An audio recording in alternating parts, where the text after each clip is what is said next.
even start the slander. What are we doing with the Good sound effects morning, yet? good I was supposed to be afternoon, for good evening, Shadowboxing. everybody. Jesus I had to do it. Christ. However you happen to be watching and or listening, I want to welcome you to the latest episode of the Gaming Circle podcast. The podcast where, oddly enough, this week I'm off cam and Mr. Everborn Saga is.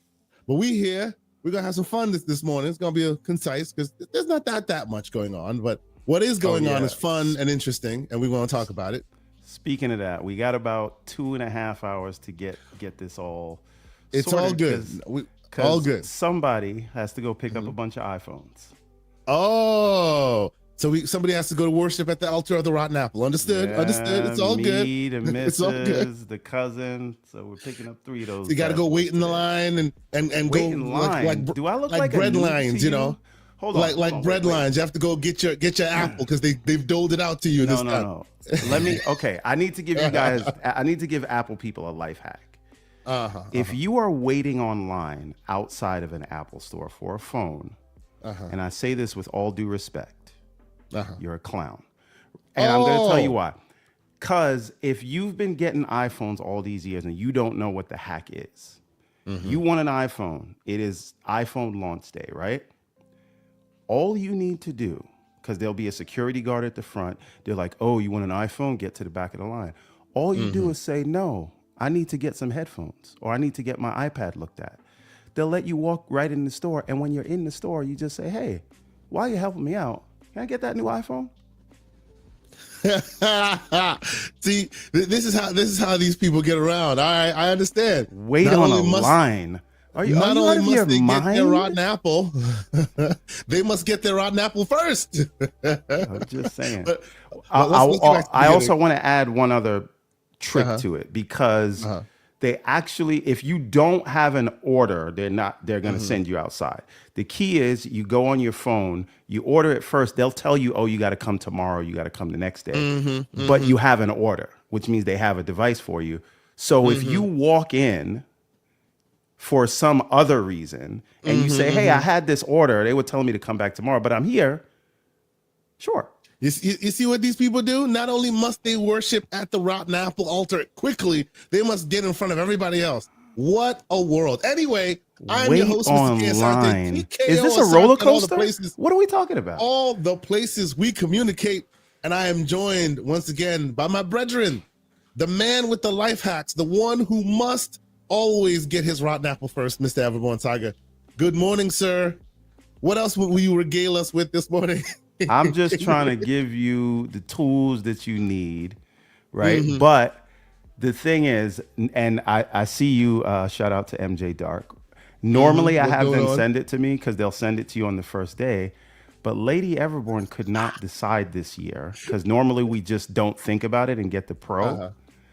But the Air has the Pro chip this year, and she likes the way it looks more, but then she couldn't decide on the colors.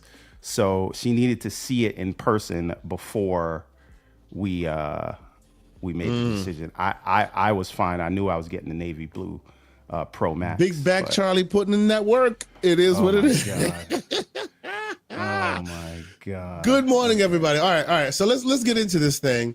As I said, this week we have some fun stuff going on, but obviously, you know, it's pre TGS. So the news gods are waiting for TGS before they break a lot of the stuff, I suspect. But we do have a couple fun things we want to talk about. One, which I don't know if Mr. Everborn Saga is going to be as cappy as I expect him to be, because he is wearing his cap. We shall see. But we're also going to talk, of course, because I put a video out. Mr. Everborn Saga has some experience with it as well. We're going to talk about the Xbox full screen experience. We will also talk about price increases and all this other stuff. I technically put a video out vicariously through VG Fight School. Shout out to VG Fight School. Yes, sir. Yes, which sir. I'm gonna demo what it was because there's some interesting things you can do with the new full screen experience. But we'll get into it. We'll get to it. Yes, we'll get into it. But first and foremost, Mr. Everborn Saga, sir, it's good to have you here as usual. What's going on with the Everborn contractor? What's good? What's going on with you? I know you're busy. I was literally just there today. We had an inspection, like the building inspection on Friday to make sure the foundation was good before we start building the extension. We had to wait all week for that inspection, but it all went well.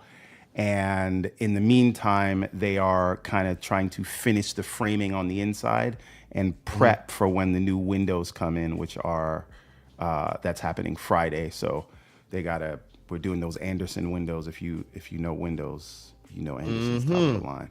Casement windows, by the way, not double hung. That's where you got the single window that opens sideways. I feel like it's pause every time he says this. Not double hung. I'm like, damn. All right, God. Big pause. All right. Anyway, I'm sorry. These are the moments when I'm supposed to. What am I supposed to do? I'm supposed to go. Oh my God. I think you need more sound effects. I know I do. I do. You gotta get it together. I know. I got to put a bit more effort into it. We'll get there. We'll get there. Right now, I think the oh my God says enough. Anyway. But all right, Mr. Everborn Saga, sir, I know this has been a week of weeks. There's a lot of stuff going on. Any games you've been playing, sir? So I haven't got to play as much as I would like this week because it's just been insane. I got contract negotiations for a certain thing, a new venture that we're getting ready to get into, which I will leave that alone. I got prep work for Comic-Con, which is like in 3 weeks, New York Comic-Con. We will be at booth 2039, same booth we were at last year. So I had to do like an emergency print run because we ran out of one of the books and we got these newly designed bags. And then we got this other venture that we're going to jump into. I'll share more about that later, but I got to deal with that. Then there's like work, and then there's like business stuff. So anyway, you guys don't care about that. It's been a busy week. That being said, I have some unfortunate news to report. Uh-oh. What's the unfortunate news, sir? I think I've given up on, I'm tapping out on Ragebound.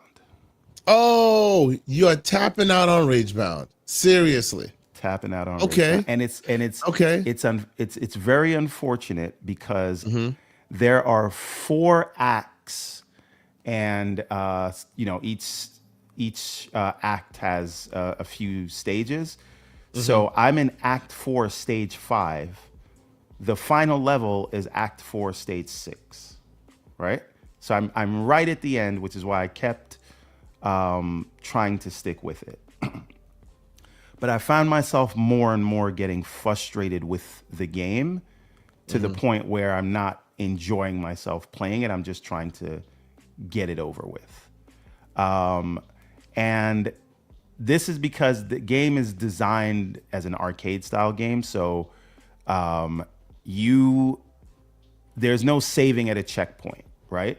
Yep. You're starting at the beginning, doing the whole run, right. You or you're have starting to at the beginning and doing it again. Right. You have to do the level. So Act 4, Stage 5 is a pretty long level, and there's a few cheesy moments in it. And it's not like impossible to do, but it takes a while to get through. And then you get to the boss, the boss at the end, and the boss is very cheesy. And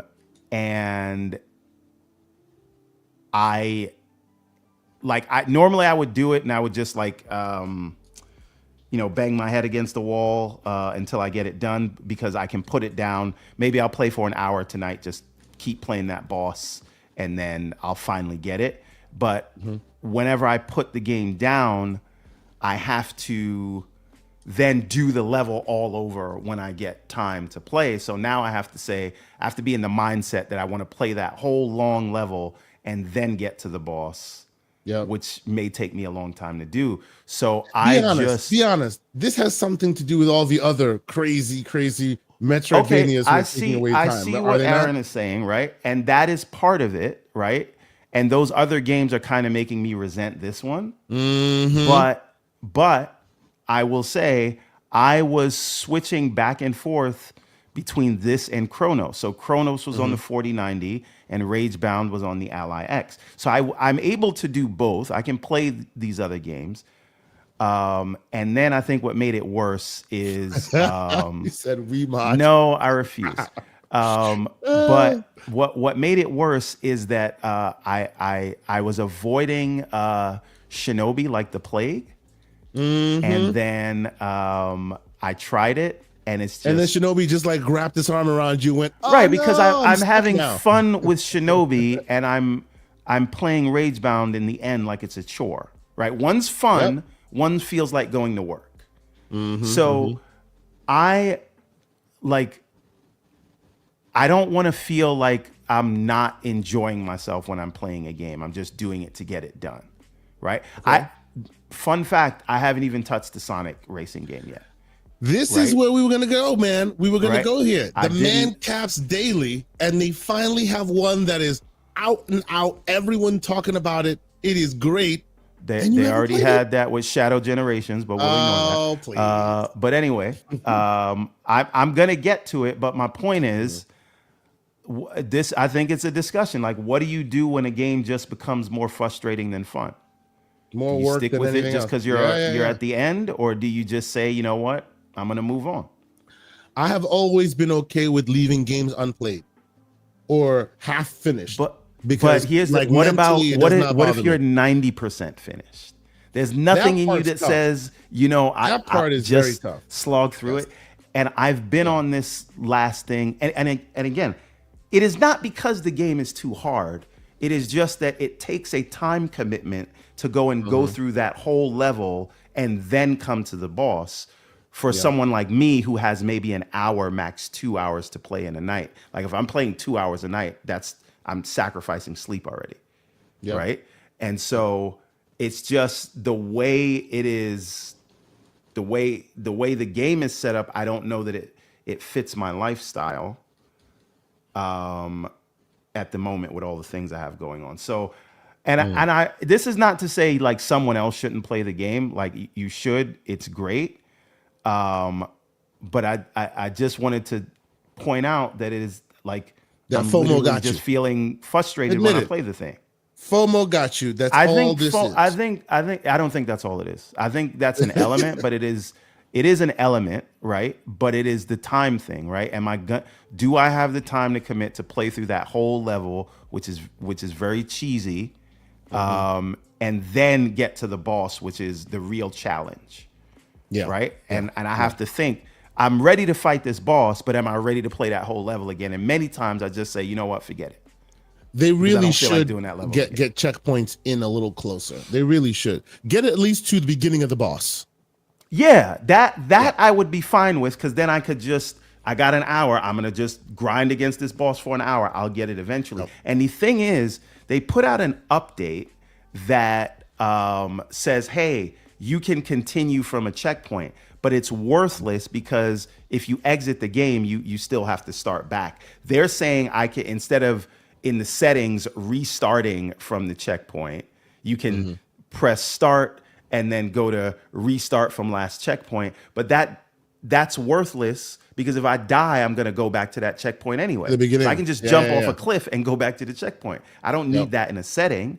That should be, hey, you can restart from a checkpoint if you turn the game off. And if it had that feature, I'd probably be done with the game and I wouldn't be as frustrated. It's just I don't feel like playing that level, and I got to be in the right mental space. So it's a weird thing. And again, people in the chat, you are correct. If I had quick resume, this would not be the an equation. Yeah, you're right. issue, right? You're right. But quick resume doesn't work on handheld, does it? It does not. No, it does not. Yeah. So that is unfortunate. That is very unfortunate. Okay. So has any other game been something you're playing now, or it's just one of those? So those situations? Shinobi and Chronos, right? Okay. So you started Shinobi in earnest at this point. Yes. Okay, But I'm very early in that, so we'll talk about that more next week, because I'm gonna. The reason I'm not like far into it is because I was really grinding at Ragebound. But Chronos is what I was playing on opposite nights. Now, this What do you is think of entirely a Chronos? me problem, right? Yeah. But I have about 3 hours in this game, but I think I am only earnestly 1 hour into it, if this makes sense. The reason is because it's a corridor kind of survival horror thing, Yeah. but in the environment, it's very dark. You're working with a flashlight, and all the environments, at least in the beginning stage, look the same. So when you do the guide to tell you where you're supposed to go, like you press the up button, or or on the, you press in the trigger or whatever, and it'll say you need to go here. It'll say, well, you need to go to this locked door, but that doesn't help you really, because now you got to find different batteries or keys to open that door. Mm-hmm. But I find myself thinking I'm making progress and finding new places, but it's really just the same place that I was. You're retreading your own steps over and over again. And I've played this thing for 3 nights in a row, an hour and a half each time. Making no real progress. Yes. Yes. Right? Yes.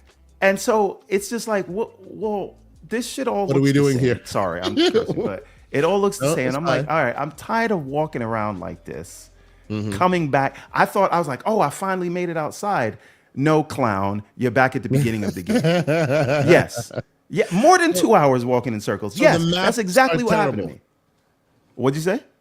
Are you saying the navigation mapping is terrible? No, I am saying I am terrible at directions. So I just don't realize many times where I'm just retreading ground, because again, the enemies are sparse, right? So you can normally in a game like this, you're making progress because there's enemies that'll jump out. There are not a lot of enemies that are jumping out. So if there's no one left for me to kill, then you don't how know do I find where to go? Yeah.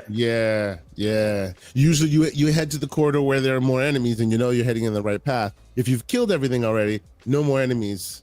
You don't know where you're nobody's going. jumping out at me. I'm trying to find things, and I'm just clicking things because I'm like, is this interactable? No, it's not. That's an invisible wall. Is that interactable? Right? So Dry Rub says Everborn Saga is not allowed to be the navigator on a field trip. That is what Google Maps is for, sir. So this is the thing. What you're seeing right now, this is just what's happening to me. I'm just walking around. Yeah. And it's just trying to figure it out. The environment, the all that atmosphere, fantastic. I even like how the combat feels. But again, it's very few and far between, and I'm just walking around trying to find something to open these things. Yeah. That's basically the loop. So I don't know. Unfortunate, man. Yeah. I'm gonna try Hell Is Us this week because that's more of a really okay. Yeah, because it has a sword. You can hack and slash and do things. So when this wasn't a story I wanted to bring up, but because you mentioned it, did you hear the Hell Is Us guy basically said his game was not set up for success because Silk Song didn't move. Silk Song after they chose their date, Silk Song jumped on that date and they felt it was quote unquote callous. Okay, yeah, but you should have moved. You're not Silk Song. Nobody knows what your game is. Come on, bro. Yeah. You knew people was waiting for this game. You knew Silk Song was going to come out sometime before October because they said that. By the way, 6 other games moved out of Silk Song's way, but so you thought you was the one that was going to take on Silk Song. And again, it's not even really the same demographic, right? Not at all. Yeah. So not at all. Again, you could say, the real competitor is time, and Silk Song is taking time away from gamers. But you should have moved your game. Bigger games than you moved because of Silk Song, and you thought you was the one. Yes. You thought you were special. Look at you now. I thought it was hilarious that was their fight. That was definitely their fight. Nope. Silk Song did it. I was just like, come on, guys. Anyway, Silk Song. I bought Silk Song and I bought Hell Is Us. Because Hell Is Us, they did the right thing on the price. Plus, I got it even cheaper on CD keys or something like that. I think I paid $36 for it. So people will pick your game up afterwards, right? It's okay. Yep, indeed. But I supported it. I supported both of them. But I do want to try that out. I want to try it out this week because it does look interesting. So I guess my question to you then is, when are you going to try this thing that is considered by many to be the final them finally coming straight? Finally, they've done something that everyone is excited about. What am I talking about? I am talking about Sonic Racing Crossworlds. I know you will contend that they've it, had great games a long time. I hear you, but by and large, everyone is saying, people that play this are saying that this, not only is this a great game, because Sonic, they've made great games in the past. I won't deny that. But what is being said is that this game is better than Mario Kart. Now, Aaron is saying it's no Mario Kart, but there are many. The president of Nintendo, you know who you are, has come out and said it's better than Mario Kart, and many others. I think he said that to you. I think he said that to you in confidence, and I don't know. Oh, please! It's fair you putting him out on Front Street like that? Please look, man. He deserves to be put out on Front Street because he made his statement, and it's a powerful statement. It's a powerful statement coming from that man. It is a powerful statement, and ladies and gentlemen, it is out there. Metacritic, OpenCritic, they're all throwing the flowers at this game. Mr. Everborn Saga, the biggest Sonic fan that I know. Why have you not played this game yet, man? What's going on? I want to give it the proper time that it deserves, and so I got other things on the plate, and I laid out the games that I were going to play for this year. I have to work this in, but since we'll see if I stick with Chrome. You are the man with multiple caps for not only Sonic but Sega. And this game comes out, and you're not even going to touch it? What? I didn't say that. I just have a million other things going on. I'm not really a kart racer guy, so I'm gonna even Mario Kart World, like it came with my Switch 2. I never played it once. Wow. This looks great. You have not played Mario Kart World. You have not played it. I turned it on for 15 minutes, saw the open world, and never touched it again. And that's nothing to do with the game itself. It's just, I'm not really a kart racer person. I'm not a racer. I don't play Forza either. I am stunned. But this is Sonic, man. I understand it. And it's Sonic, racing. And I'm gonna play it. I don't like racers. But it's Sonic. And you are the biggest Sonic cap on earth. What happened? I understand. If once they put out a platformer, but no, it does look amazing, and I am gonna try it. I just don't know that I'm gonna. It looks fantastic. Wow. I'm genuinely flabbergasted at the fact that Mr. Everborn Kappa has not even tried it and has no plans to try it. Holy crap! I literally just told you I have plans to try it. I just I guess what I mean is it's on the list, not at the top of the list. This is your catnip, sir. This is not. No, but it's not, because it's a racer. If it was a platformer, we'd be in a different story. That being said, this is not one of those backlog Shadow Realm things where you say you're going to get to it, like that show on Netflix that just goes farther and farther away from your consciousness. But this I actually will play. Also, is it amazing. Out? Wait a minute, is it out yet, or is it just a demo? I'm pretty sure it's out. Yeah, and because I know before the reason I didn't play it, because people were like, "Oh, it's a demo. You should play it." And I don't play demos, so I didn't know that it actually launched. If it actually launched, I'm pretty sure it's out now. Yeah, I'm pretty sure it's out now, because I see a lot of footage on it and stuff. It's really fun, man. It looks amazing, and I will tell you, at Gamescom, the lines for this game was insane. I'm like, it's just another kart racer. What's the problem? People were literally like baking s'mores and stuff, waiting in line for hours just to play this game. This is also an interesting thing about the Sonic racing games. Why isn't Sonic just running? This is my question. Why is he in a car? What? He is like, I understand the surfboard, because you can get the hoverboard. That makes sense to me, because he should be running. You've played as Sonic on the surfboard in the snow level where he's or snowboarding or whatever. So that I could see Sonic on a hoverboard. In a car, sense. It doesn't make a lot of sense. No, it doesn't make a lot of sense to me. Anyway, see, it's not out yet. So I am still. It's not out yet? Yes, comes out in 5 days. Oh, okay, right? My bad. Okay, understood. So you can still say you haven't played it yet. Plausible deniability, baby. I don't do demos. Okay. All right, understood. No doubt. All right, well, since it's not out yet, and he has not necessarily put any time into it, we'll put a pin in this one. I just find that it's super interesting, because right now, and just so we understand why I brought this up, it's getting like rave reviews, man. You know, on all the various platforms, whether it be open or Metacritic, like by and large, those who have played it are saying, yo, this is the one. Like overshadowing the big one, the real one. Okay. Can we talk about the elephant in the room? Okay. How Sega wants all the smoke. Can we bring that commercial? Yeah. I don't know where that commercial that is. Let's see. Let me find that commercial. Hold up.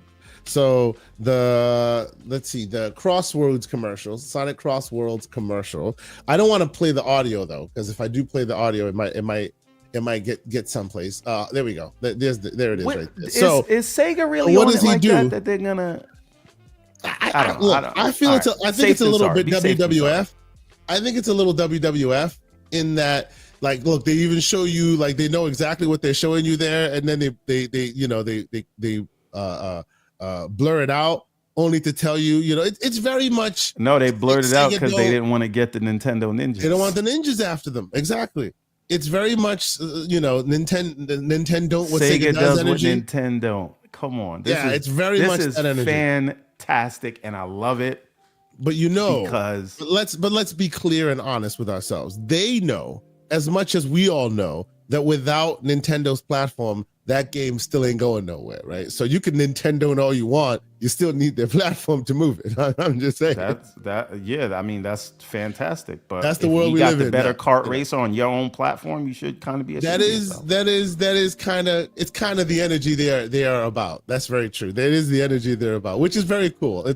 It's cool to see them back on that grind, even though, you know, I feel like that, you know, this is more for us gray beards who remember that type of energy, and we're just going, yeah, we remember that. It was beautiful, you know. Absolutely. It is what it is. Yes. Mr. Inferno Games over here. Okay. One is blurry because it's exclusive to weak hardware. You better watch out. Oh boy. MJ Dark might come after you. I mean, I will say though, and this is not me agreeing, this is just me stating a fact there, Mr. Inferno. Playing the demo as I have on the Switch 2, my first thing was, when is the Switch 2 version coming out? Because it is god awful. The version it's a weird thing with Nintendo. They're not really giving out the Switch 2 dev kit, so developers are basically having horrible. It looks unless horrible. you're hand-picked, developers have to. And it's interesting that they didn't give it to Sega when they knew this was coming out. Like, come on, right? But it's kind of gross, you know. But what's happening? Developers have to actually make a Switch 1 game and just rely on backwards compatibility for it to play on the Switch 2. Yep. And the Switch 1 game on the Switch 2 looks god awful, bro. Oh, I'm so sorry. It looks god awful. I hope they release a new one immediately, like eventually, because I think it will counteract those sales. Because I was just like, ooh, not great. Especially the first time I blew it up on the screen, the 4K screen. It was bad. Maybe it would have been a better experience if it was in my hands, but since it was docked, it did not represent better. Yeah, I don't know. I think Nintendo may be doing. They're doing some shady energy. They're playing a little fast and loose. Yeah, they should stand on business and give them the dev kit and let the better kart racer win. But of course, you know that ain't going down. That ain't going down. You scared? I guess you do.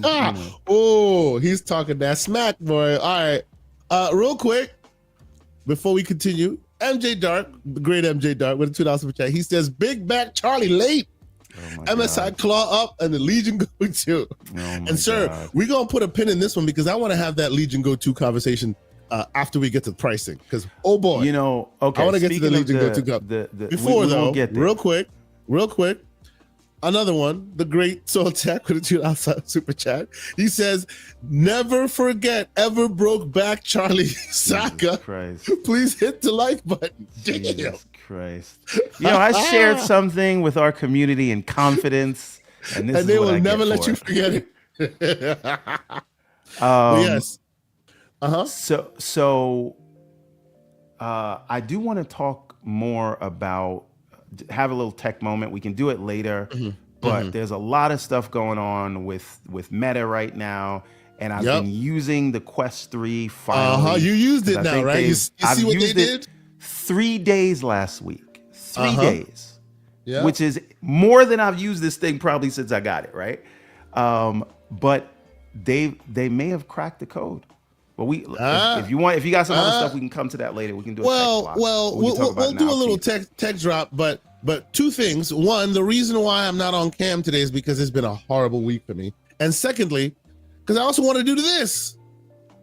Because I've been doing this while doing podcast and all that. Yeah, I've been doing this since we even started the damn show. No. I'm saying, are we talking about this now? Are we doing full Yes, we are talking about this now. Real quick, for those who don't know, if you haven't done so, which a lot of people have, thank you so much for checking out the video. It's up to 10+K right now, and the tutorial video is up to 3K. People watching it and leaving comments and whatnot. Thank you all so much for checking it out.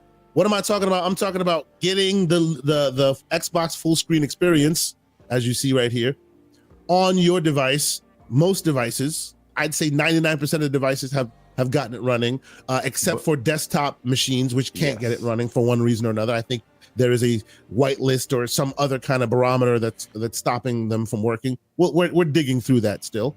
Have you tried with the touchscreen to see if you can get it to register as a tablet? Because all handhelds are kind of Windows considers them tablets, and it may be that what is. So I have a 7-inch monitor, a small 7-inch monitor that I can use for troubleshooting purposes on Windows, and it has touchscreen. So I kind of want to plug that in and see if Microsoft will see that as a tablet at that point and let it ride. I'm not sure. So we haven't really played with that just yet, but so far, some of the side effects I've seen also, and just so we're clear here, this is beta software. The tutorials out there, a lot of other people have done it. Shout out to VG Fight School. Shout out to all the folks who did you see Doc Dark's video? He gave you a shout out. Doc Dark was also out there. Very, very, very hilarious. Very funny. But yes, some of the side effects I've seen about this is some handhelds have not been able. I think it's the Go S have gotten their controller functions get lost once you do this thing. So some of them aren't working righteously, and I've even seen that on the original Reddit post where this whole thing originated. So some people are having to do a little bit of tweaking and twerking. Shout out to Lucius Augustus to get this thing up and running. But so far, if you're on the Legion Go 1, if you're on the Steam Deck, like the Claw, obviously the ROG bunch Ally, of different, the ROG Ally, the ROG Ally X, it's working perfectly, and people are like using it and having a good time. As you see, here's and what you're looking at is the Boomstick's version. This is shout out to Mr. Boomstick. This is his ROG Ally 1, which I've used as my test bed. That's where I did the tutorial on.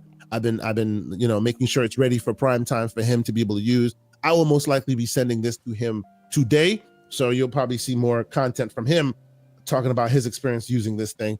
But yes, it is mad cool. Mr. Everborn Saga, sir, tell us how you feel about it while I play some games. Let's go. Well, before you do that, go back for a second. Okay. Go back to your library. Show in the library tab you want to go. Mm-hmm.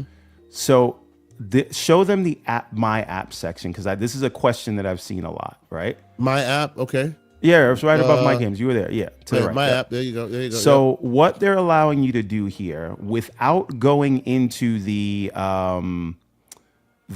desktop, like the proper desktop, you can get the other launchers staying in full screen mode without having to open something else. You can get a browser. You can literally open it right here.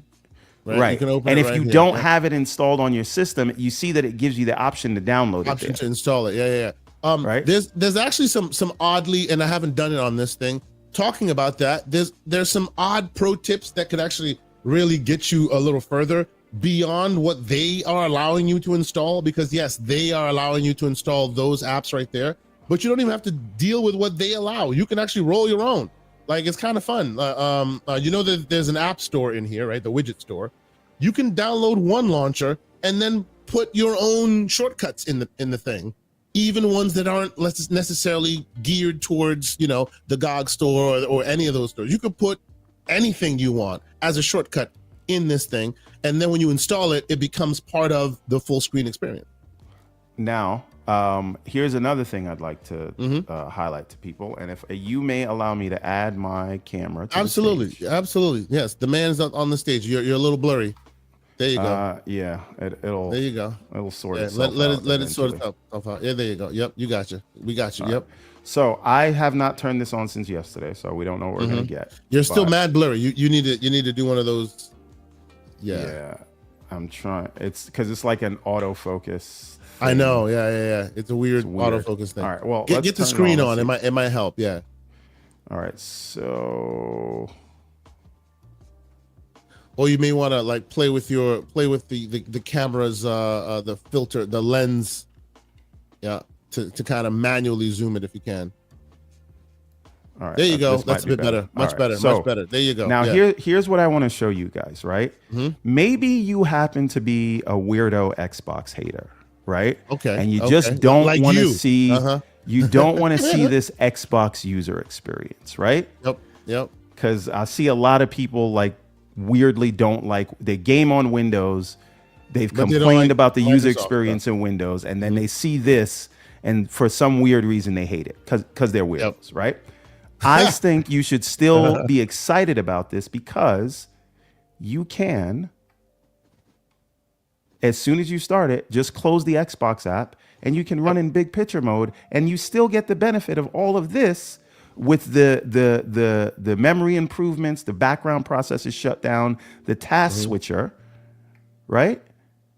And basically all he did to accomplish that, you have to have two apps open. As you see, I have big picture mode and the regular app. You hit X close, and now guess what? All there is the Xbox app, the task, the big picture mode app. The only way this fails now is if you close this. Now it will reopen the Xbox app because one thing must be open. Yeah, exactly. Yeah. Right, but you wouldn't close this. So now I effectively have a Windows-based Steam Deck with no compatibility issues because it is Windows, and I get controller first UI. Right, and I can launch a game, and this is the same experience you'd get on your Steam Deck, but you get all the benefits of Windows compatibility. Yep. Right, so you should be cheering for this, even if you don't like Xbox. True, because it is an improvement to Windows. Now watch this. Watch this. I got my game Shinobi running. Yep. And I could just go back to Steam. That's right. That's it. Yep. This is a win for everyone, whether you're a fan of Xbox or not. So I really would like to let's get away from the dogma. The hate. Yep. And let's just say, wait a minute, they're addressing things that we've asked them to as Microsoft and Windows for a long time. And they're doing it now. So let's cheer on the thing that they're doing. Yeah, for real. Absolutely. Regardless of how you feel about it. I have no notes. I have no bad notes on any of this because this is pretty excellent. And can we talk a moment about I can close my game right from here, right? Because you still get the game bar, right? Let's talk a minute about the potential for other first party like launchers when this thing comes out, right? It looks like right now the only one you can select is the Xbox app, but there's a drop down that allows you to select the Xbox app, which is the only one there, right? So the question becomes, what else can you post there eventually, right? I think while they'll go elsewhere. I think while they work all this out, it'll they're limiting it to their app. But obviously, listen, if this is a massive success and everyone's using like everybody's using like this handheld experience for their maybe desktops as well. You can't do desktop yet. It doesn't work on desktop. It doesn't work on desktop. This is why I brought the question. Not yet. But no matter again, what you do, the desktop won't come up. We're not exactly sure what is precluding it. I suspect it's the screen size and the touchscreen nature. That's what they're using as their whitelist barometer. But so far, those who have tried it on the desktop, even if you have the right software version and you follow all the steps, you can't get it running on desktop yet. Yeah, and John Wolf says you could do this with the EA launcher also, but it has hiccups. I would argue I before this came out, I avoided the EA launcher like the plague. So Well, I can't speak to that. To Wolf's point, what he means by that, and that's any There's some other Steam games that require no, the EA launcher, right? No, that's not what it is. Every other app store besides every other launcher besides Microsoft's and Valve's are not controller first. Right, like EA's launcher, not controller first. GOG, not controller first. Ubi, not controller first. So as soon as you do this to any of those, now you're stuck hunting and pecking on a touchscreen because it's not controller first. So this hopefully, and honestly, this has been my one pet peeve for a long time. GOG has the best aggregator of all of them, but it's not controller first. This will hopefully push them to implement controller first components so that you can actually have GOG living alongside this, living alongside that, because that's the reason why it makes Steam so great, because as soon as you have big picture mode, now you're controller first, just like you are when you're inside the Xbox app. So like these two have become the way to get it done at this point. My biggest complaint with the Steam Deck, which because I love that device, is that I couldn't get Game Pass on it, and there were some compatibility isures with certain games that I just didn't want to think about. Now, I was able to live with it because I don't really care about multiplayer games, right? But there were always still some issues. That's the reason I went to the Ally in the first place, and then I loved the first one, liked the first one, loved the X, which you see here, and why I want the Xbox Ally. We'll talk about the price in a second because I'm getting nervous. But this solves those issues where I can get that big picture mode Steam OS experience and still get my Game Pass experience, right? Yes. And again, I think it's great. And so the other thing is, this is just the beginning. Real quick, this was my retort to those who said, "Oh, if you don't like Xbox, you don't need it." I said this multiple times. Right now, when you are in the Valve store, it's great. If you're on a Steam Deck, it's great, but good luck trying to get any other launchers going. It's a pain in the butt. It is. And when Steam, Game Pass, which you most likely are subscribed to, is damn near impossible. I've been able to get one game going, just one game. That's it. That's because you had to do it through BattleNet, right? Through BattleNet, that's right. This solution is not only jump off of the Steam train and come onto Windows. This solution is the best solution for Steam users as well, because now you get to do all this stuff without having to tweak and twerk to get your other app stores launched. They all work in this seamless way, even if all you do is spend all your time in Steam, as Mr. Everborn Saga is showing here. This is a great solution.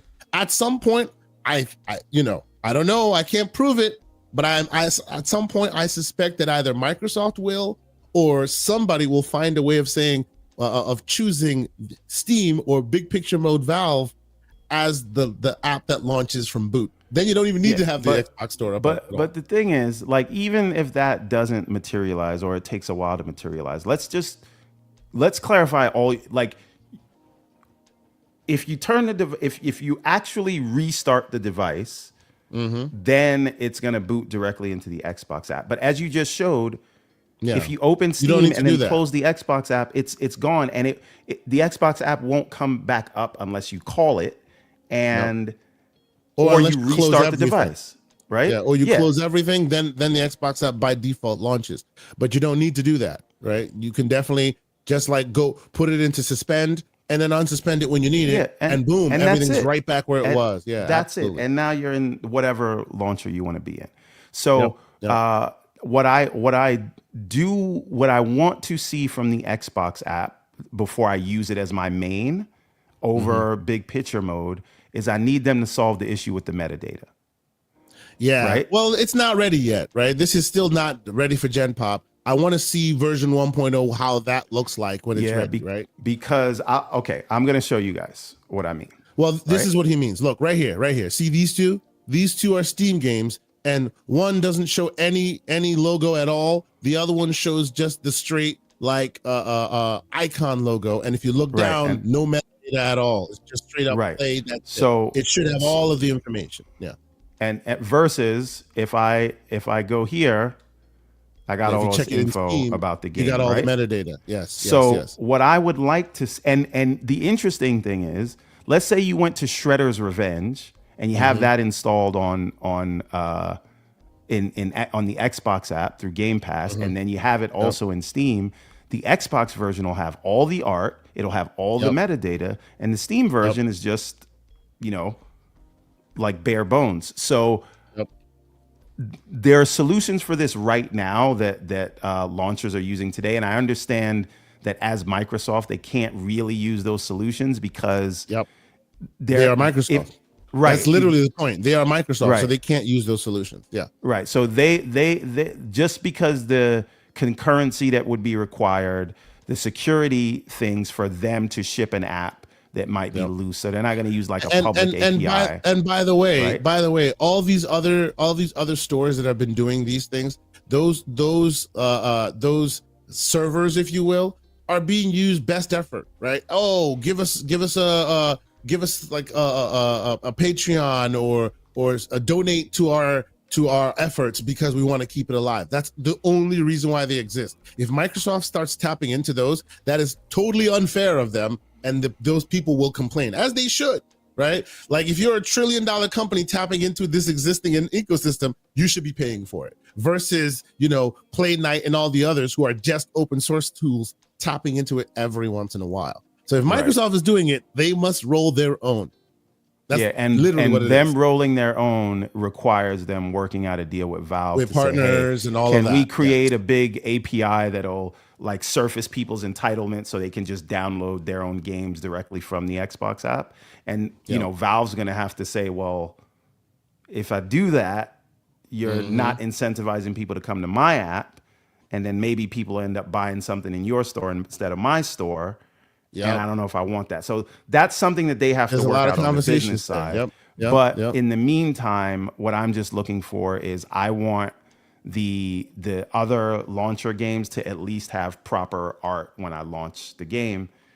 And then, maybe I would main that. But right now I'm keeping them separate. So Game Pass stuff is and whatever Xbox, Play Anywhere stuff that I own, I'll play in the Xbox launcher. But my Steam games, I'm not launching them through the Xbox thing. I'm going this way. That's just now. This is pre-release software. But the point is, you can do it, and that is the beauty of Windows. And what I hate is people spinning that like it's a bad thing. Absolutely. This is something that, as the consumer, is in your favor, that they're giving you this freedom, and people want to know, but how they're going to make money? Like it's your goddamn problem.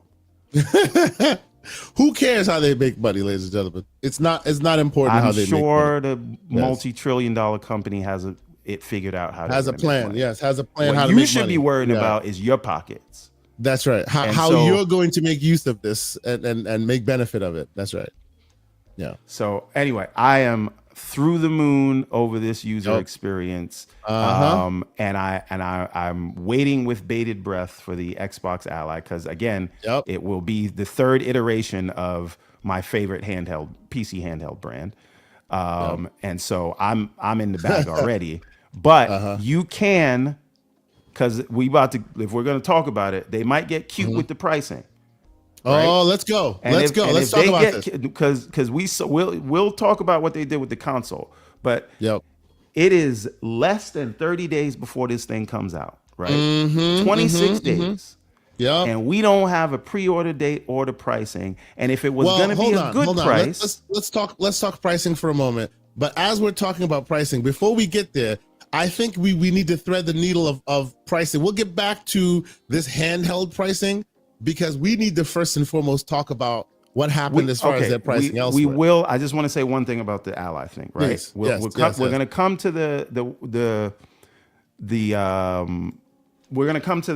Xbox Ally pricing. But what I'm saying is, you have this experience. You can get this experience right now if you currently if you currently have an any Windows handheld, right? Or especially if you have an Ally X, right? Oh yeah, an Ally X works. If they get cute with the pricing, don't feel any obligation to anybody that you need to buy that thing.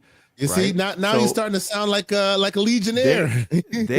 Well, no, I'm definitely not sounding like a legionnaire with that $1,500 nonsense. Well, What I'm saying no. is, This is for the first version. Anybody who has one, you can still do that right now. There's no need to go. You're starting to sound like Doc Dark. We don't need them no more. It is what it is.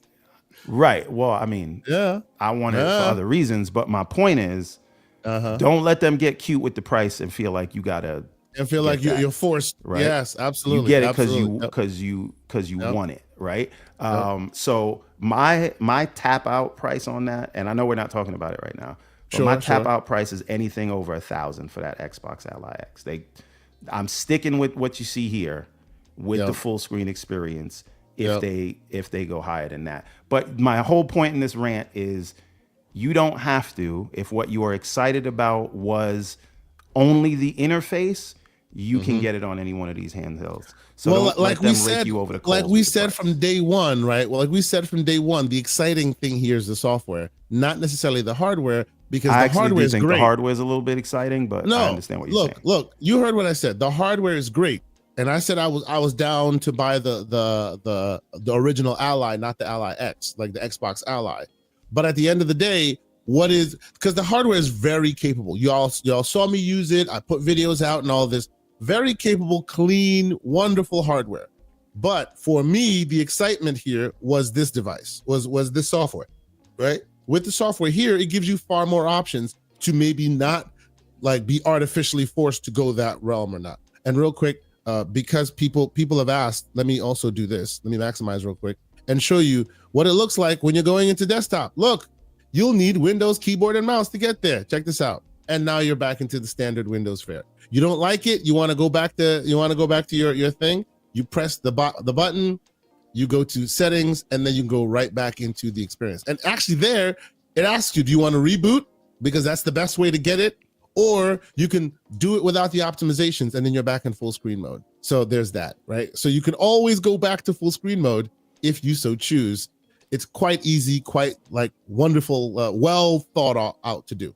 But Everborn Saga, since you've spoken about this price point for so much, let's start backwards. Because of other reasons, and we'll get into those reasons, I am now a bit more convinced that we might not be seeing great pricing here on these handhelds. We might be on the cusp of some really wild pricing conversations when these handhelds are finally in pre-order territory. What, in your estimation, would the price point, where do you think we're going with this? So it's also important to clarify, because I'm seeing some people saying over 600 I'm out. That's Aaron, and Tim per 999 is a non-starter. So let's also clarify the lower grade one, right? Right. Yeah. So I do think if the leaked pricing is correct, that is good pricing. So you can, if there's an entry level price of below $600, what we're talking about is like a $549. No, I don't even believe we can get for $499 at this point, but I think $549 is still aggressive for what they're offering from an ergonomics perspective and everything else, and an out-of-box experience. I think that's good. $899 is what I was expecting for the Xbox Ally. I'm still kind of expecting it, but as you brought up where we're gonna go, I'm getting nervous. But I do think that if we get to $999, judging what the current market is, judging what everyone else is charging, judging what AMD is doing with these Strix Point APUs, it would not surprise me. But because we're talking about a device where they kept certain specs in order to keep the price low, if you're going to charge more than $1,000, this is where I would agree with community members Sycamore and John. If we're above $1,000, call them by their names, man. Call them by their names. Famas. Sorry, if you're in the Discord, you'll know them by Famas. There you go. If you're above $1,000, right, and you didn't do 32 gigs of memory, and you kept the same screen, now I got a problem with you. That's why I say I'm tapping out above $1,000, right? You should have, if you're going to charge more than that, you should have gave an 8-inch screen. You should have given 32 gigs of memory. But if it's at $899, looking at the current market, that is an aggressive price. And at $1,000, they're pushing it. And I don't know, I would get it, but I don't know that I would really recommend it at $1,000 because. So here's my question, sir. Here's my question, sir. At $1,000, and we're just speaking completely in in theory crafting here. At $1,000, what does that make the Legion Go 2 look like? I feel like they give him some buffer at $1,000. I don't think they do. And I'll tell you why. Because the Legion Go 2, the starting price is $11.99, but for $11.99 you only get 16 gigs of memory. True, not the and 24 you're gigs not getting a Z2E, and there's no AI. So the Z2, if you don't know, is basically a Z1E, just renamed because they had them laying around. No, that's not true. That's what I heard.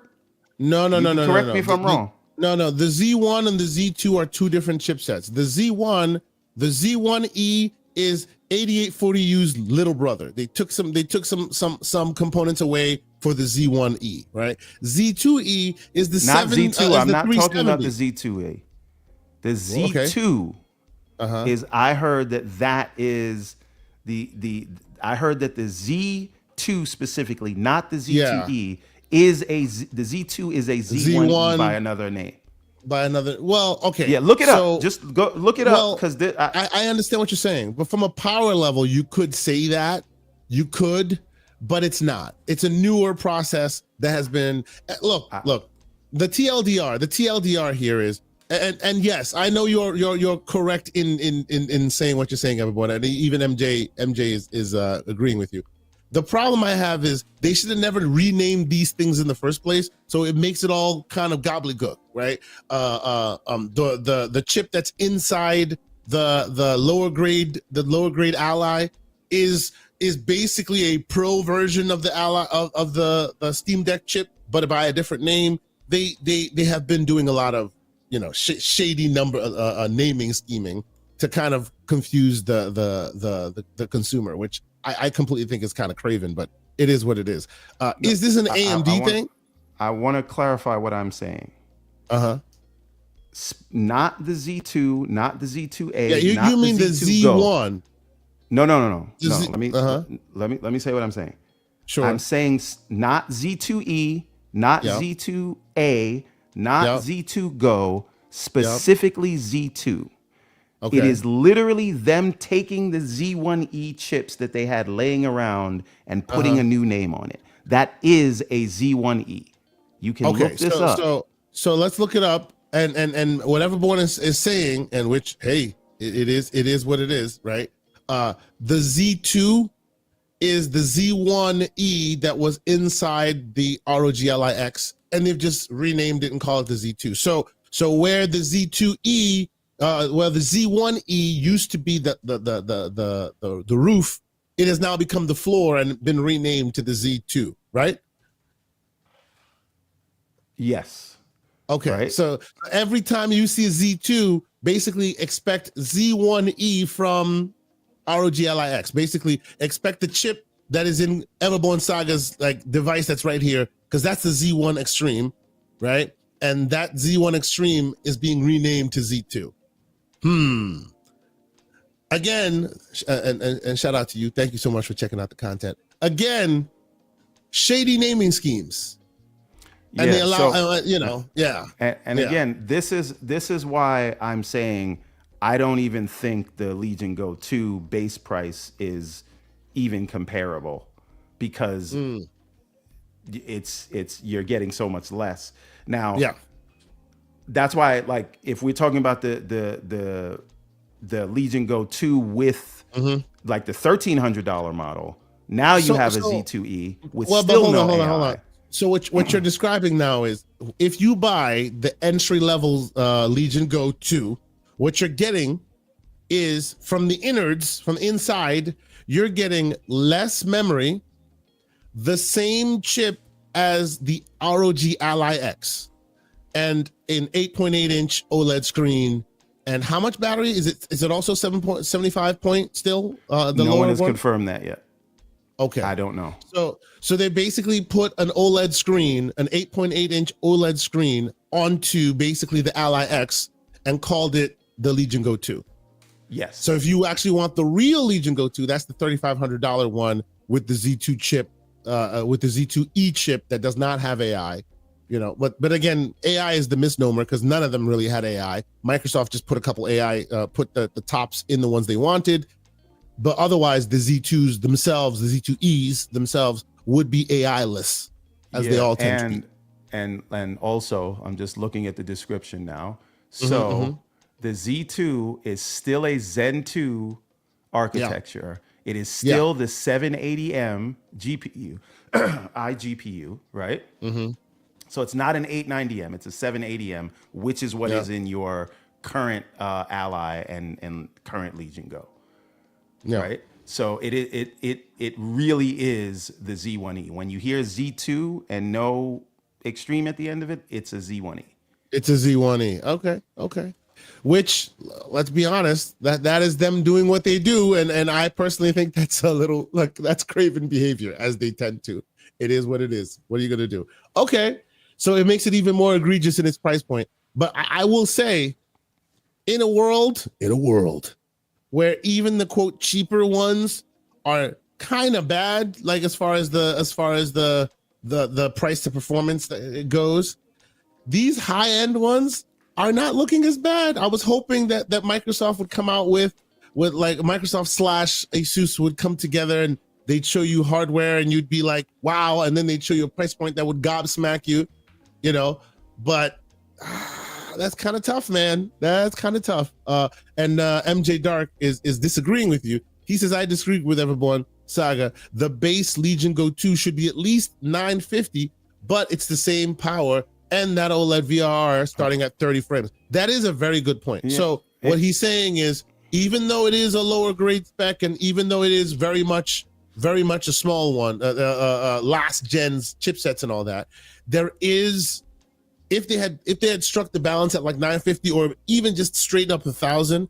there is still reason to get a Z2, Z1E with an OLED and VRR that starts at 30. That's pretty good. I think 1,000 with 24 gigs of memory would have been a great place for that, right? Wow. So it's the 16 gigs of memory that I'm taking issue with, right? Okay. That's the ridiculous thing to me. So you take issue with 16 gigs and I take issue with the 7-inch screen. Understood. Well, no, I'm saying for what they're charging. Yes. Because again, the entry level Xbox Ally, it has 16 gigs of memory. Yes. But we're expecting it to be under $600. Yeah. Right? Yeah. So to me, that makes sense. If we're talking about $1,100 for 16 gigs, right? That's crazy. Yeah. So, Yeah. Okay. So all right, now let's talk about the real elephant in the room, which is these Xbox console price increases. Yes. We're talking about price. Before we do real quick, Lord Roughness asks, so Kay, which handheld are you getting? I really don't know, bro. I don't know. I definitely want to get at least the smaller version of the Xbox Ally. I want to, but like since I'm a man with a bunch of handhelds, like the cost to performance, the reason I should get one versus another becomes a very hard nut to crack. And right now, with prices being as spooky as they are, I might just get something really powerful and call it a day. Okay, just say what it is. I'll tell you. Lady K Asante is starting to notice all of these handhelds, and now you got to justify them more when you buy. No. That's what's happening. It's not that. It really is not. It's really not that. Because I found a great method of recycling, so I don't end up spending more. Right? I recycle. That's what I do. It's fine. But the CCP pass is what he's talking about. Hey, calm yourself. So what I actually am looking at these days, and the man MJ Dark can attest, that Z Flow 13, boy, and the price is going to get up on that one too. I'm looking at that Z Flow 13. I really want the Z Flow 13. I'm thinking that might be my next purchase. If not the Z Flow 13, another handheld or another device that has the Strix Halo chipset in it. Right. I know like GPD's the GDP out there. Win 5? No. I hate their software. I've always hated their software. Like their software is garbage. I really dislike it. Like I had GPD devices. I returned them. I sold them. I don't like their software. And their hardware is great, but BBL with terrible software, I'm not down with it. I'm sorry. So I need to find something that's a bit smoother. Can we say something about Strix Halo for a second? Because Digital Foundry did a video comparing the GMK Tech mini PC that sports the Strix Halo APU. Now, let's be very clear. That device is like $1,500. So it's not comparable. It's just that these APUs are getting expensive now. But the idea that a Strix Halo APU outperformed a PS5 is insane. I mean, it's got 4060 Ti performance. It is a true beast. Look, and MJ Dark and I have had these conversations for a while, and he can attest. My problem with these handhelds has always been, the reason why I keep buying new ones has always been, I need to find one that solves the problem by itself. MJ is always buying one and goes, yeah, this is great. And then I add my eGPU in, and then I have this standalone GPU that adds more capabilities to it. And my contention has always been, if you want that device that you can take on the go that actually does the job, it should not need any accessories in order to fulfill that need. It should be able to do it all by itself. And so far, none of these handhelds have been able to do that. The concessions are too much, in my humble opinion, right? Some of them get closer than others, right? The claws getting real close, and they all use like some various upscalers or whatever to get that last mile. But it looks like Strix Halo might be that first chipset that does it all without you having an extra accessory to as a stopgap, right? And even MJ has been talking about that, where you don't even need to buy an eGPU and plug it in. This thing crushes by itself in your hand. Yes, it's true that it's bigger than most devices, and it's not a handheld like that. It's more laptop form or Surface format than anything else. But for me, honestly, that's what it's looking like for me. It's looking like either the Z Flow, if I can get it at a righteous price, because we live in America these days and pricing is becoming a problem. We're gonna get into that. Or something else that has the Strix Halo chipset in it. That looks like that's my next port of call, sir. That looks like that's what I'm going to be doing. But Everborn Saga, I know what you want to talk about. You want to talk about Microsoft once again raising the prices of their console. How much have they raised it to? Here is the breakdown, and this comes directly from their own website, which is this Microsoft website talking about price announcements. It asks you ask what other prices. They even have a PDF to show you prices in the outside the United States remain the same. So this is for anybody who's talking about, hey, this has nothing to do with the tariffs. I beg to differ. It says prices outside the United States stay exactly the same. This is specifically for these here United States. And what's the price? Here are the prices as announced by them. So that means is the problem. Go ahead. They just raised these freaking prices. I know they did. They just raised them. As of October 3rd in the US, the new price of the Xbox Series S. This is not anything special. This is the Series S, the lowest barrier to entry, is now $400. Also, let's keep in mind this is what the all-digital PS5 started at 5 years ago. 5 years ago, right? This wasn't their big dog. This wasn't their little dog. Rather, this was the big dog, Series S, PS5, right? This is the PS5 without the disk drive, right? Their paper launch, right? We called it a paper launch because you could barely find it at the time. That's the price of your Series S at this point, right? Now, your Series S with the terabyte is $450, which is to me kind of nuts. Your Series X, the one you bought for $499, $500, now that's $150 more at $650. So all of us who barely use our Series X's anymore, because we're all in PC town these days, who have Series X's sitting there. Yeah, your Series X's value has increased by $150 extra. That's wild. And then, of course, let's not even talk about the 2 terabyte Black Special Edition, which look, I don't really count that one. It's a special edition. It's we have to give, whatever. but it's still available. But we have to give these dudes smoke. This is PS5 Pro price. Ridiculous.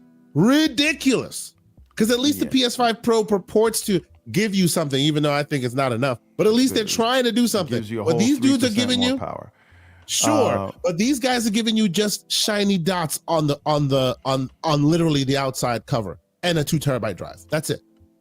Yeah, I mean, $800. If you buy that, I think you're crazy. I think that says a bit more about you than Microsoft. But the where I'm looking at is the Series X, which is the base model, which has gone up $150. $150. That's nuts, man. That is wildness. Insane, right? I don't know if it's because they're doing like just-in-time inventory, or this is another angle. They just don't care if you buy this console, and so if you do, they're gonna make sure they make some money. They're gonna make their money. That's right. Yep. Right. Yep. And I see Ray saying PlayStation will increase their prices. They might, but until they do, I think Xbox got to get this smoke. But again, I think the larger signifier here to me is that since they're shifting their business to be more like software focused, right, and hardware is just like one of their avenues to software or whatever. I just think if they're going to sell these things, if they're going to continue to sell them, then just not going to take that loss anymore, right? And so it's no longer their way to get you to play your games. It doesn't matter if this makes them sell less, right? So I just, this is one of those things. It is what it is. If you buy at your own peril, but everything to me says they're moving the platform more towards PC, where other people will incur these costs associated with hardware, and they just make as you see, the full screen experience, right? Which will only get better, which will converge with the console, and you'll effectively be able to turn any PC at some point into your console, and you bring your own hardware based on how much you want to invest in that. And I think this is the beginning of that. So these last vestiges, at least in the traditional bespoke console space, if you want it, you got to pay. I wouldn't do it. I don't recommend it. In light of all this, can we now see what they meant when they were trying to do that? This is an Xbox thing. They knew the hardware was going to become too untenable, so they're trying to turn all your own bespoke, bring your own hardware into that device, so they don't have to sell that to you anymore. So it seems. Yeah, and again, I got a 4090. I'll probably upgrade when this 6090 comes out, right? Yeah. I'd much rather that with a full screen, an Xbox full screen experience than any console that they're willing to sell me, because I want to get the most power that is available on the market, and that's going to cost me. And again, buy at your own peril. That's all I can say. Right now, they're going to charge what they charge. Price, how confident? And we'll get to Lucius and the other super chats in a moment. With this price, how confident are we of what we were thinking about those handhelds? Are we still confident? So what I've been very confident about is that I think the leaked prices are going to be what they charge. So $549 is an entry price for the white model, and the X would be $899, which is matching the current Ally X pricing. This, I'm less confident about that. However, I would like to add the grain of salt that, remember, this is a Microsoft-produced product, right? And Microsoft doesn't care about selling hardware as much as Asus would, who is a hardware company. Yep. So Asus can't just charge you whatever they feel like, because it doesn't matter how much this thing sells. Asus, even if Microsoft doesn't, Asus does care. Yeah. So there's another player in the room that may keep the prices still competitive, because they want to continue to be looked at as the number one, Windows-based PC handheld, and they're the ones competing with the other PC manufacturers of these handhelds. So it'll be incumbent upon them to do something pricing wise that'll keep them competitive, because as we've just displayed, everyone will have access to the software layer that they're getting. So they're going to have to compete somewhere, and it's not going to be on an OLED screen. It's not going to be with the most memory. So they're going to have to compete on price. I'm talking about Asus, not Microsoft. Yeah. So I think I'm still team $899 and $549, but we'll see what happens. Because Microsoft's not really the one fully in control of these prices. It's Asus. That's the whole point. So you really think that they ultimately will still come back to that price that you thought they were going to do? I'm more trying to will that into existence. I have no idea what they'll do, but I'm going to stick with my guns, team $899, and I hope that I'm right. And if I'm wrong, I'm giving myself $100 buffer before I tap out. Okay. No, that's you're playing it fair there. I think that's a fair thing to play. Okay. The great Lucius Augustus, $5 super chat. He says, I have yet to play a game on Switch 2 from Nintendo that makes me feel like my Switch 2 was worth it. Hardware-wise, it's a great device. Ooh, that is some slander, sir. I have a feeling that the president of Nintendo may have a word for you after we I will say that I really enjoyed the enhancements that were offered to the Metroid Dread. I really enjoyed my time with Donkey Kong Bonanza, which I still need to finish. And I'm really looking forward to Metroid Prime 4. And God help us all when that next Mario game comes out. So I'm still happy with it. It's not getting a lot of playtime because I really only get the Nintendo stuff for the first party, but you know, I'll be playing it again in December. That's all I'm saying when Metroid Prime 4 comes out. I mean, I would say the same thing about Ghost of Yotai, but that's neither here nor there. I didn't really care about the first one, so this new one doesn't really do much for me. There you go. $2 super chat, and he says, "Happy Saturday, Greybeards." #Sega. Had to say it that way. Sorry. Absolutely. Great man. MJ Dark, $5 super chat. He says, "'Twas the day before October 16th. Not a fill to be found, not a price on the screen. When Everborn swiped his card and said, 1,049? Hell nah, no way." Nah, listen, if I swipe the card and it says 1,049, I'm calling the bank and telling them it was fraud. Well, but I mean, technically, that'd be $9.99. 1,049 could be tax. No. I'm not including tax. I'm not including tax. Like taxes, it can go above that. I'm saying MSRP. You cool with 1,049 after tax. Not before tax, though. Not before tax. Okay. All right. I don't know, man. This whole thing has me going in a new mindset now. I think if you're gonna pay, if you're gonna play, you're gonna pay, and it's gonna be. All right. Well, guess what? I paid for this current Ally X, and I got the user experience. So if you want to play chicken with the price, I'm not gonna lose. That's all I'm saying. Okay. All right. So, honestly, I'll be honest with you.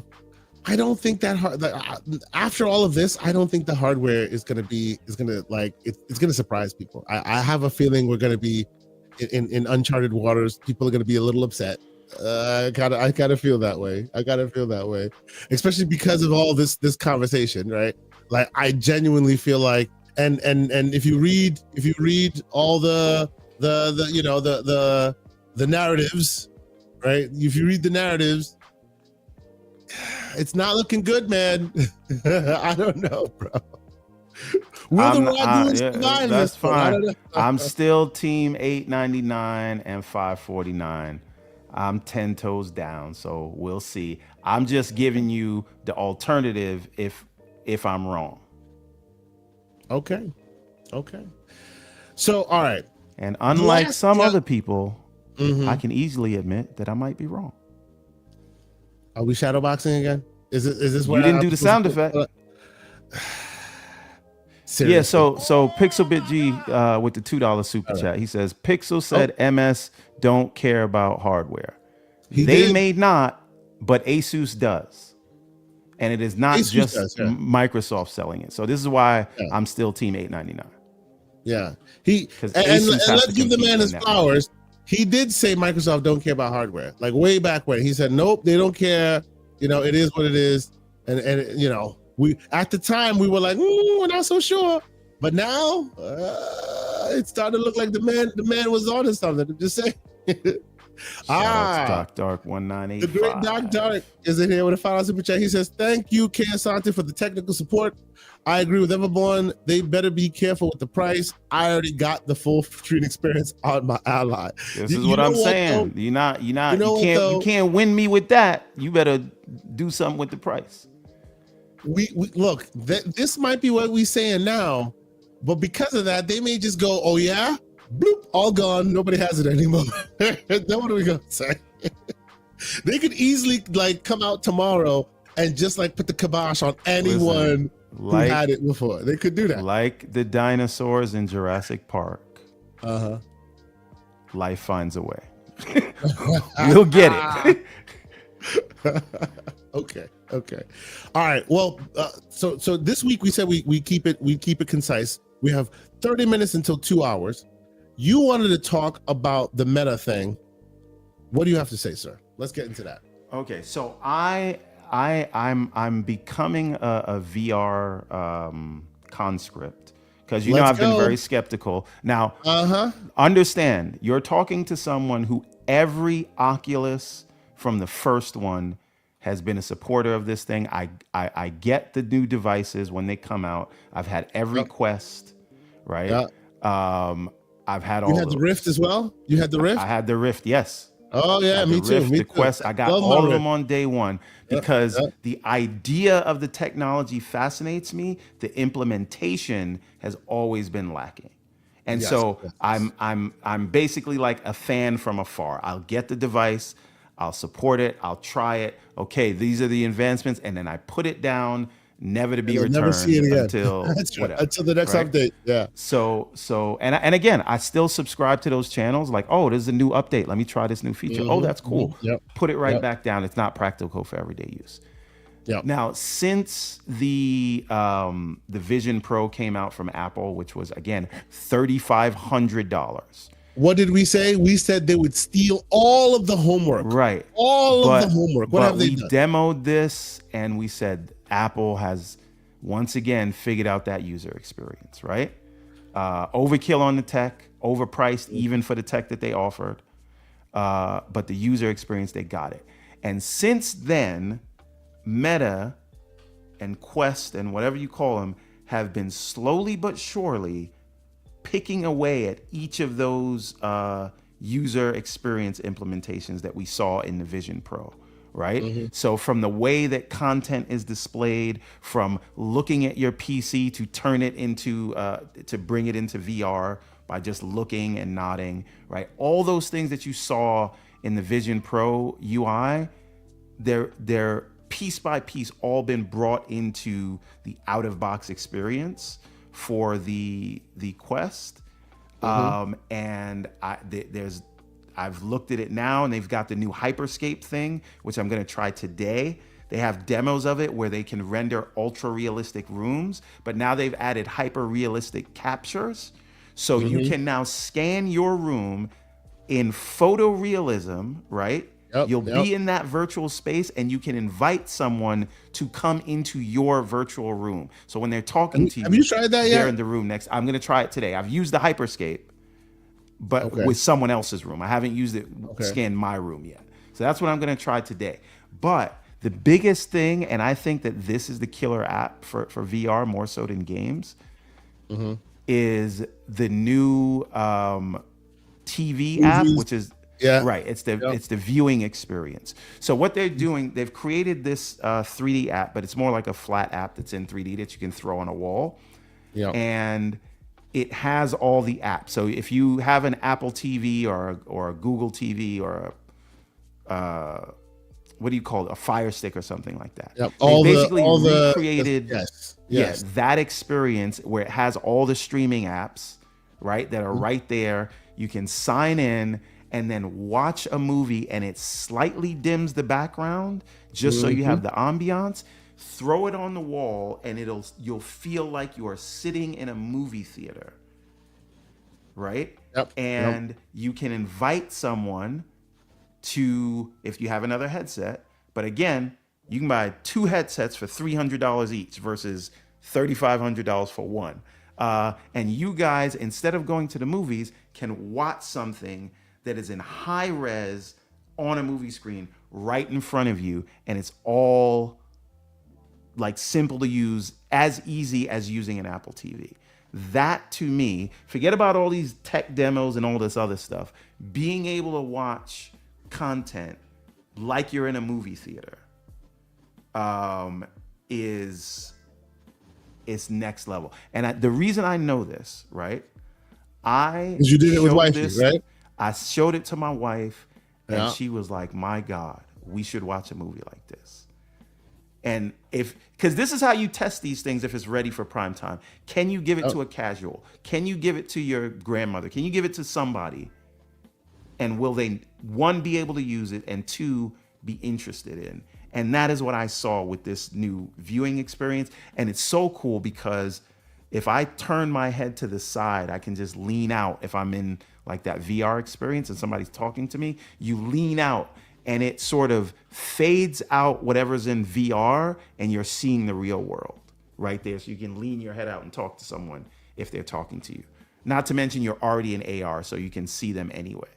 But if you were in a VR experience. So what I'm saying is the tech was always there, but the user experience it's right there now.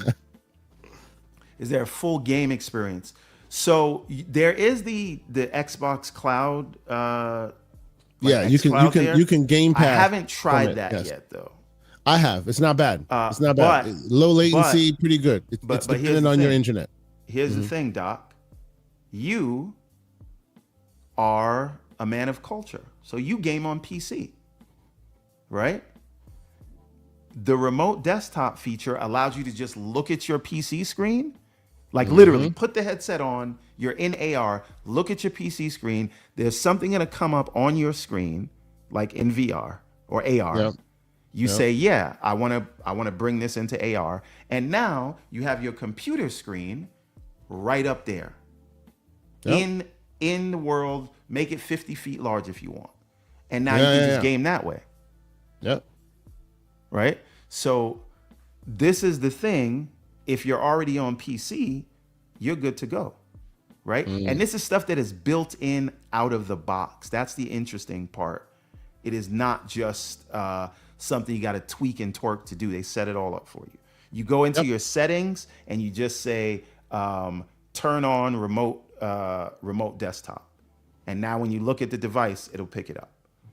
So the only unfortunate thing here, though, is it is very difficult to show people some of these benefits. Like very difficult. Like as you've been talking, and I co-sign everything you're saying. Like remember, I was the one that was like, "Oh, have you seen what they've done yet?" It is awesome. Problem is, good luck showing anybody any of this without a VR headset that they can put on themselves. It is very difficult to show off. Even Meta's own website. I'm literally like, as you were talking, I'm like, let me find some visual elements to show what he's talking about. Good luck finding that. It's very difficult to find that. Like, it's hard to show off. Yeah. So this is one of those trust me bro situations. Speaking of difficult to show off, I don't know if you saw Meta Connect this week, where they showed off the new Ray-Ban glasses and the new wrist Those tech. glasses are looking awesome, bro. But here's the problem. It's like $800 or whatever. You can't even see the lens. The demo fails were worse than when Elon broke the window on the Cybertruck reveal. Oh, wow. Now, everything failed and they tried to blame the Wi-Fi. But we'll come to that. So now Doc is asking which headset he gets. So here's the thing. I personally am... I'm team Meta Quest 3, but you can get the 3S, which basically has all those features, less resolution for $299. Yeah. So if you just want to try it out, I would probably go with the 3S, and then if you like it, because it's good to have more than one in the house, then you give the second one to your kid or your wife in case you guys want to watch a movie together, and you get the 3. But because you're just getting into it, I think you should spend it as little as possible. So I'm going to recommend the 3S. You see, I would go opposite. I would like for me, because VR, the experience of VR always depends on how much money you put to it, and most people put like phones on their faces when they first started, and it was a trash experience, and it gave them a bad experience from then on. I say within your budget, get the best you can, and the best you can right now is the Meta 3, right? I would get the 3 proper, and then if you want an extra one, get the 3S, because the 3S has a little less resolution, but still gives you all the decent things you want. But the first experience should be the best experience, because that's what keeps you there. I mean, I can understand that, right? I'm just saying, like, and again, for me, putting phones on their faces, and it kept giving them trash experiences, and then from then on, it was like, oh, the experience is trash. No, it's not. Yeah. You just put a phone on your face. He said, no, it's not. You're trash. But I like on your face, and you will change your mind. You know? I'll tell you this. They both have it. It doesn't matter which one you get. You can get the same user experience. But Doc, so I personally am a Quest 3 user. The 3S is a little bit it's like the Series S, right? So it's like, think of it as getting an Xbox Series X versus an S, and you can make the decision that way. But the Xbox app works on both of them. They've limited some of the resolution. Some of the places. I think they give you less of a Wi-Fi signal. I think you get a 6E instead of 7. Yeah, I'm not sure about that. They've changed a few things to make it cost effective for people to get the 3S. So I guess the point I'm trying to make is the 3S is a great companion to the 3. Right? If you don't buy 2 3s, because now you're spending too much. But if you have a 3 and you like it, and somebody else is in your life, and you're like, hey man, I want to get another one for my partner or a kid or whatever, 3S is perfect. It's not like bad, it's perfect. It's just a little less than what the 3 is. And if you're getting it for yourself, get the 3. Anyway. All right. Yeah. Now the other thing, this is another thing that's making me say I think it's like ready for prime time is it now, because these things are all camera based, right? But so traditionally you couldn't use it in the dark. It would just say turn the lights on. It doesn't work. Now you can use it in the dark and in bed. So you can be in bed and then watching a movie with all the lights off. See, you didn't pay attention. That feature came like maybe 8 months ago before this UI came. Well, they called it driving mode. Like when it first came travel out. Mode. Travel mode is called. Travel mode, exactly. Where it doesn't use tracking, and it lets you do it in the complete dark, even sit lying on your back. But the thing is, there's travel mode, but now I remember when that came out. But now there's a specifically in bed mode where they just tell you, okay, look at the ceiling, so that we can get a sense of where you are, and now you're like in bed. Oh, so they added in bed mode as well as travel. Okay. And here's the other thing: you had to manually do it before. Now, if you turn on the lights, they just say, "Hey, do you want to go into bed mode?" So they're automatically they're noticing what you could do and detecting it. That's pretty cool. That's great. Right. So again, it's those little things. Now, the other thing that before we move on from this is they had MetaConnect this week where they talked about a lot of this stuff. They're moving away from Unity for the runtime for development, and they've made their own VR engine, which I think is great. So it can take better advantage of their hardware specifically. And this new wrist thing that reads the electrical pulses in your hand. And by the way, it looks like it's no bigger than this. This is the wristband. Like, this is not it, but it'll be something like this, right? And it reads the electrical pulses in your hand, so it knows what you're doing with your thumb and your fingers without actually having to see it in. See, Doc, I feel like you're going someplace. You can, but let's not go there.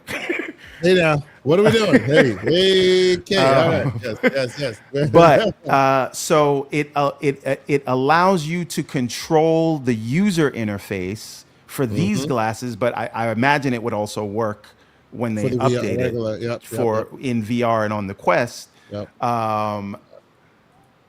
without having to need a camera to see it, right? Because this thing Yep. tracks your hand, so it knows what you're doing, so you don't need a controller, but you can be in the dark, your hand can be behind your back, and it will know what you're doing.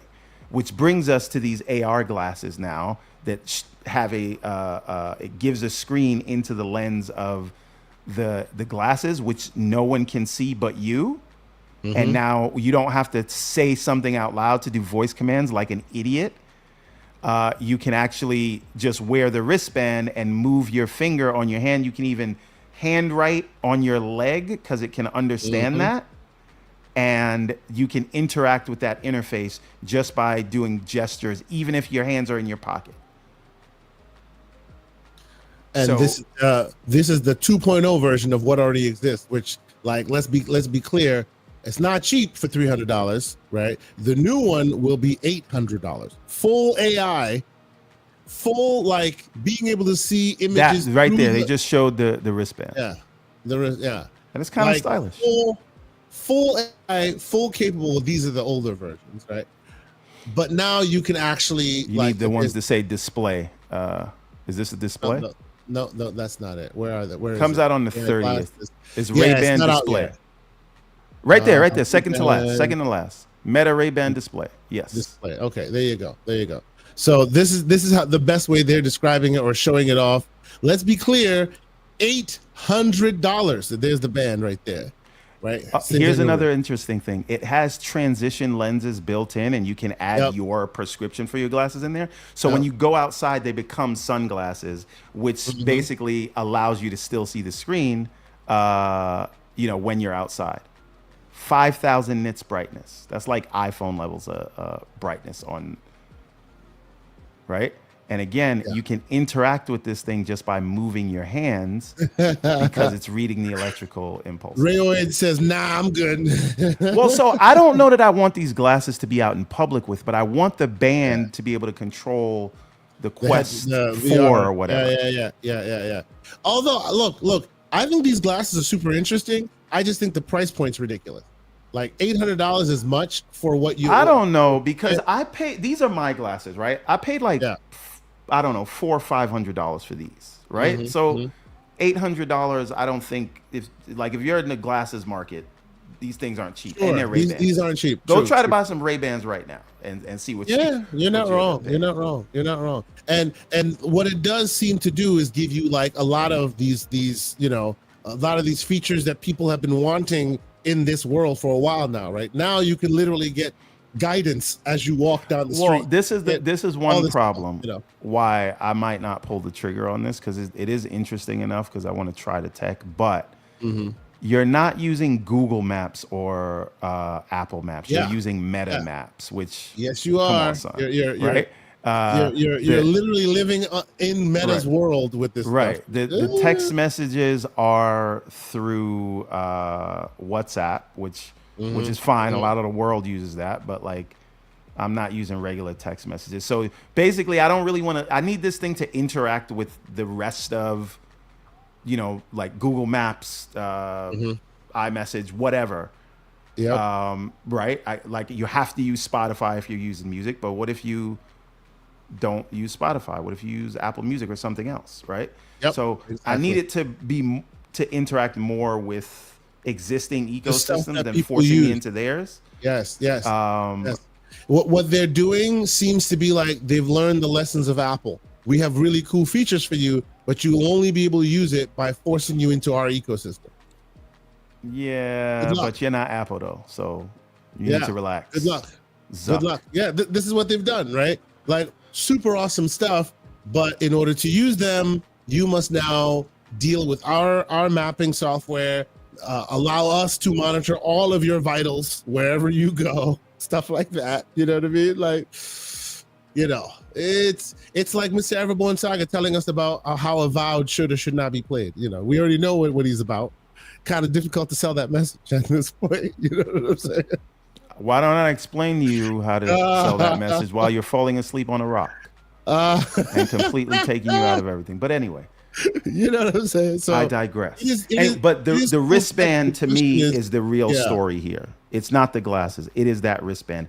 I think that's the future of AR interaction, human interaction with AR. Because again, it is reading the electrical pulses. And if we're down that route where we're reading electrical pulses, you could really be in VR and have kind of transformative experiences, not just with this, but in general. Once we're at that stage where you can effectively interact with software without speaking to it by just taking those electrical pulses, I think that's huge. Yeah.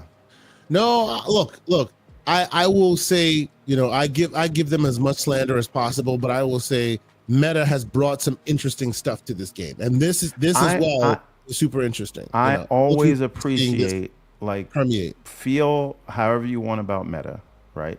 And hate them as you should or whatever.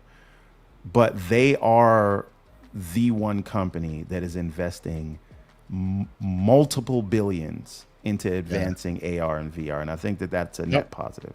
Yep, absolutely. Without them, we'd have no one at this point, right? We keep hearing Valve is going to release a headset or whatever.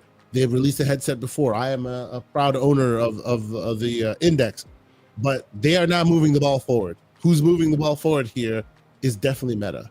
As much as we hate it, you know, and his mama called them Oculus, I'm gonna call them Oculus. I hate the fact that they even changed their name to Meta, but we still must give them credit here because they seem to be doing some very interesting things in this realm. And because of them, we all will soon get more benefits, whether it be from them or from other companies, right? Just like they stole the homework of look at the band right there. Apple. Look at that band. It doesn't. You don't look like. And the plus is you don't look like a weirdo with the glasses either, right? Which is surprising because as much tech as they're putting in there, the glasses should be far thicker than they actually are. I still feel like you got to have the right face for those glasses for them not to look stupid. I don't know that I have the face for that. But it's more the style than it is the tech, right? I've always been a person who's thought that Ray-Bans are for a certain type of individual, right? Not everybody is able to wear Ray-Bans, but these are Ray-Bans by all accounts. They're not tech hidden in Ray-Bans. They just look like Ray-Bans, and it's come a long way for us to be able to just see them and go, yeah, these are like Ray-Bans like any other Ray-Ban. As they look, they don't have ridiculously thick horn rim, the horns on them or the sides so that it hides the tech or anything like that. The tech is there, obviously. You can see a camera or whatever, but by and large, it's hidden so well integrated that you don't need to worry about all that stuff anymore. And to me, that is very much like credit to them for that, you know. But yeah, I think that's that. Aaron is in here saying, as long as nobody tells Zuckerberg that the multiverse isn't a thing, they will keep investing. We are getting the benefits of his delusion. Let him continue to spend his own billions while we get better ways to watch movies in bed. Lord Roughness, the great Lord Roughness with a £5 super chat. He says, enjoying my Ally X. So if the Xbox Ally X is over £899, that's me out. But don't tell Lady Roughness the most expensive Legion Go is looking fire. Hey man. Hey man. It is what it is. And then of course we have what I would call the menace, the Black Viking in here. He's saying, hey chat, spam registry. This is an inside joke. Join the Discord. Yes. That's all I'm gonna say. I'm not gonna explain it. If you join the Discord, we will explain it to you. Yes, it is hilarious. It is 11:50 right now. I say join the Discord and stop being a bitch. Let's keep it moving. Oh man. Hey, just what you wanted, right? I'm gonna give it to you. Stop being a bitch. This is what happens when you mention the registry around K-Sante. Please continue. Anyway, so I think we've well, hold on, wait. Before we go anywhere, chat. Is there any other major gaming news that we missed this week? Yes, sir. We've been all about the tech. We've been all about the prices. We've been tech today. Yeah, we've been tech today. It's main tech. It's main tech. It's main Xbox news. But if there's anything out there that possibly interesting that we're not talking about, let us know. We'll touch on it. Absolutely, why not? I do kind of find it interesting that we are on the eve of Ghost of Yotei releasing, and we didn't even think to bring it up. No. So for me, Ghost of Yotei is going to be really cool because y'all had me at Watanabe mode. That's what you had me. I'm good. But those who like it, like it. Those who don't like it, yeah, I suspect this is going to become one more along those lines, right? That's I think this is going to be a lightning rod for the whole woke thing. I don't. Okay, let's just. I'm not going to get into the politics of it, but I'm sorry, right? The internet's not a real place, and these online whatever boycott campaigns from whoever's doing it. It didn't work on Hogwarts Legacy from one group. It didn't work on whatever from another group. If the game's gonna sell, it is going to sell. And if it doesn't sell, it's not because some people got mad on the internet, right? It's not like whatever online boycotts did not hurt. What's the Ubisoft Assassin's Creed Shadows? Right? So one thing. While I will agree with you, I will not say I cannot say that it didn't do anything, because I have a feeling the Hogwarts Legacy would have gotten some awards at the award shows. I'm saying it didn't hurt the sales. At that conservative, true. It does cause some static, but sales aren't that. Yeah, and the awards is just an extension of the online conversation. I'm saying real world, tangible things on the. I don't think it matters. So when I say it is not it doesn't. I've been saying this before there was any controversy around whatever. I just am not seeing the level of excitement that I saw for the first one. That's all I'm saying. Yeah, and I have a feeling it's because people wanted more of the first one story. That's the first thing I heard when this thing was announced. Oh, where's our protagonist, right? Like, it's different now and all of that. So we'll see how it goes. I will be playing that day one. It'll be a game that will get my money, because I've always liked that IP. So we shall see. Frankly, I wanted to play it on PC, but hey, it is what it is. They do what they do. So either day one or a few months down the line, it will get my money, because I am looking forward to that. Yeah. Let's catch up on a couple of these. MJ Dark, $2 super chat. He says, "Remember, GitHub is now a crime, but not for Switch." Another one of those that I will say, join the Discord if you want to know what the hell he's talking about. Yeah, GitHub is a crime these days. What you gonna do? Oh, and we should bring up Tokyo Game Show, because we didn't talk about it at all. Sure. Morning Voice saying, games news you missed. WoW new patch. Explain, sir. Oh, WoW's new patch. Yes. WoW's new patch. But we all know most of us in here don't care about WoW. Am I wrong? Nobody here cares about WoW. But if you want us to talk about WoW, Morty, come join us one week and you can tell the audience all about WoW. Absolutely. We would love to have you on the show. You could be our WoW correspondent. Let's go. We're down with that. Absolutely. And then, of course, MJ with another $2 super chat. He says, tinker on PC is now a dirty world. Word. Wild times. People are trying to make the tinkering go away, all of that, less tinkering, blah, blah, blah, blah, blah, whatever, And then there are people out here, acting like Christopher Columbus, acting like they invented shit. That's neither here nor there. There we go. Anyway, exactly. So, see, Cullen Prime cares about WoW. So there you go. We'll get more WoW stuff going on for us. That's great. But all right, before we get out of here. No, Aaron, you cannot. Talk. Oh boy, can we talk? Can we talk out of WoW? Yeah, that's one thing that I think we should talk about, just for a brief moment. Those who have played the Outer Wilds, consider that game of a generation. But most people don't want to play Outer Wilds. I don't know why. I tried it for a little bit. There's a conceit. There's a thing that there's a something that happens that makes you just understand that, oh my God, this is far more interesting than I thought it was. But it takes you discovering it, and nobody should tell you and all of this. I want to play this game and understand why everyone is so like enamored with it, but I can never get myself past the point where I'm ready to do so. Everborn Saga, do you think we play this game for the community and talk about this? Because I feel like somebody needs to. Have you heard of this? First of all, Aaron has been on this show several times. He can come on and tell the people about it. But I'm giving you 20 minutes. Damn it. 20 minutes.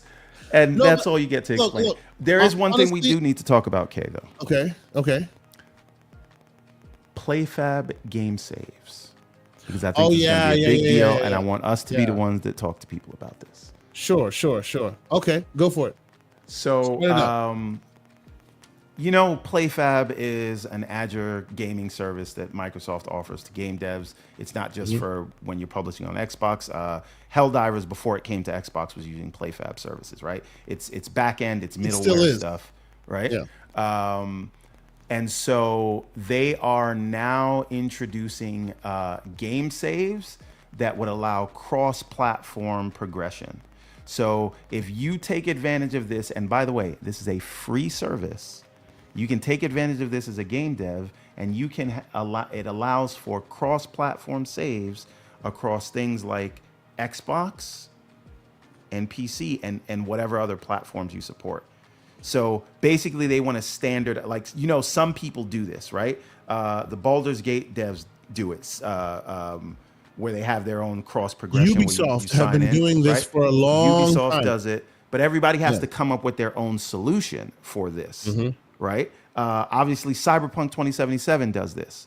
Yep. What they want to do is standardize it, so you can just drop these things in, and then have cross progression, cross-platform. So you buy a game on Steam, maybe it's in Game Pass, or you had it on Game Pass, and then you picked it up on Steam on sale, you can pick up right where you left off. Yep. It's their way of kind of bringing quick resume, kind of, sort of, to any device, right? You pick one up, continues right where you left off, even though you weren't playing it there in the first place. It just... It synchronizes the saves across the board and brings it everywhere. It's basically what Valve is doing right now, but Valve is doing that because it's wherever you happen to install the app. Microsoft obviously has a more complicated solution with being able to live in multiple platforms, right? PC and console and all that. But if they develop it this way, now all of that is transparent to the user, and you just pick up your game wherever you happen to want to play it, and the progression just carries with you. Pretty cool idea. Keep your eye out for this and start paying attention to if we see more games just having cross save without you having to do anything or sign up for other accounts. I think it's going to be a big deal. I see Wade Johnson wants us to talk about the Copilot gaming update. To that, I would say no, because I don't care. I say that with all due respect. I just don't care about Copilot gaming. So about that, and we'll talk about that just briefly. I can't speak too much to it, because for me, I feel like Copilot and AI has become the buzzword of the day, and everybody keeps trying to shoehorn it into stuff. Over time, though, it becomes very interesting. They tend to do super interesting things in that space. For now, I don't know if it's just them co-piloting everything and adding gaming to it, or if there are gaming specific things that it does differently than anything else. Right now, I don't see it, right? I really don't. Maybe I should spend a bit more time working on it, like playing with it a little bit to see what it does differently than, say, Perplexity or the regular Copilot or any of the other myriad of AI tools that are out there that you can basically talk gaming to, right? Like, in order for this to be useful and to be interesting, it has to give you specific gaming things that you couldn't find anywhere else. And right now, it just feels like Copilot, and they added the word gaming to it. Same thing. You can ask it for directory directions. You can ask it for food. You can ask for all the other normal generic stuff you do. They just added gaming to it, and I'm just like, okay, what makes? I'll tell you what this seems like. I'm just to be just completely whatever. This reeks of Satya Nadella told the entire company that AI was mandatory for everyone's job, every role at every level. For some reason, even the janitors. And now gaming has to shoehorn it in because it came from top down. You got to put this stuff in here. I don't see it. And you know, I'm not somebody who's against AI. This just feels like a shoehorn thing where they're trying to find a way to make it applicable because they have to make everything AI capable. Yes, and that's why I was like, me personally, I don't see its usefulness right now. But again, that's because I have seen it this way, exactly like what you're describing. So like, I suspect that at some point it will become more useful. Today, I don't see it. I don't see it. But again, I need to spend some more time poking around and playing with it. I do see that it's available. It's been available in my insider program for some time now. I've just never really messed with it. But to your point, Way, I need to spend more time and see if it's actually worth talking well, about. I will let you be the guinea pig, sir. Hey, man. I will not have it. Just like I came and told you, hey, have you tried the new MetaQuest? They finally did it, and here we are. Right? But then they didn't actually do it for a few years later. But I understand what you're saying. So I'll check it out in like 8 months. But there you go. So I think that's it for us today. Today we're keeping it concise, about 2 hours. Besides, there's not that much gaming going on right now. TGS, just a quick word on TGS. What are you expecting besides Forza Horizon 6? I mean, that's all I'm expecting. I feel like the cat's out of the bag with that. Yeah, right. And if they don't do that, that'd be wild and sad, because that's what we're excited for at this point. You want bonus points for me? Make sure it's announced by Vin Diesel. Get bonus points for me. Bring out the Fast and Furious crew. Well, if it's Tokyo and it's Fast and Furious, it should be Bow Wow that is introducing it. Sure. If you want to be lore accurate. Yeah, well, yeah, he's in it. He's just in the end credits, which is true. It's true. Yeah. You should be Bow Wow that comes out. That'd be funny, wouldn't it? I'm just saying, it'd be cool. But otherwise, I mean, I'm expecting Ninja Gaiden. More Ninja Gaiden talk. I would say, and this is for my boys out there in them streets waiting for the Ragoons, waiting for what they're waiting for. If after TGS we get no pricing, we get no pre-order stuff, grab your pitchforks, man. I'm right with you, because then it's really like problematic. You gotta be careful when you say you're gonna grab pitchforks with people, because people are gonna ask Paris. They're gonna actually be mad. We're gonna actually have a pitchfork ready to grab. That's no. Okay, I'll say it this way: after that time frame, I think the pitchforks are righteous. I may not grab one, but I will then allow it. You won't hear any crap from me when people are grabbing pitchfork. I think that this is probably their last real chance to make a splash, and of course the environment, like where they will be, is more amenable to handheld devices and smaller devices and things like that. PC, right? So that's a very good opportunity to then, like speak to that audience, show off your wares, and get pre-orders started. I think that'd be a good one. Even though I agree with those who say it's too late still. Yeah, and last but not least, Music72 said Randy Pitchford. Listen, when are you guys going to stop falling for the Randy Pitchford marketing? He says foolish things whenever he has a game to sell. Randy Pitchforks is what he said. Okay. I see what you did. Randy Pitchforks. I see. That was good. That was actually clever. But again, I need people to stop falling for this marketing, right? Whenever he has something to sell, he gets online, he says something stupid, everybody gets riled up about it, and then they all go and look at his game, and then they buy it. It is marketing. Yep. And you guys keep falling for it. Well, but to be fair, the game is really good now, like actually good. Okay. Right. And historically, it hasn't necessarily been the case that it has been worthy. Borderlands 4 just came out. What do you mean it's historically? Well, Borderlands 3 was trash. Borderlands 3 to me was trash. Okay, that's fine. Right? But right now he's selling Borderlands 4, and before that, I guess what I'm saying is the others have all needed his bit of slander to get it to past the point, and this game is actually, to my understanding, it's counteracting the narrative. The game itself is actually good, and every time he speaks, people just kind of get mad at him speaking. Maybe he should just shut his mouth and let the game sell. It's unlike it normally is. You know what I mean? So it is what it is. Slow-mo backslap says the people who are buying it buying it because Randy said something are stupid. People who buy it aren't buying it because Randy said because something Randy stupid. said something. Yeah, but I think it's still more attention on the product than when you hear like he says something. There's an article, Borderlands 4 gets brought up, and now it's in the zeitgeist, reminding people that Borderlands 4 is out. Let me go buy it. Those people are going to buy it anyway, but it is a way of keeping it out there. I'm telling you, this is marketing.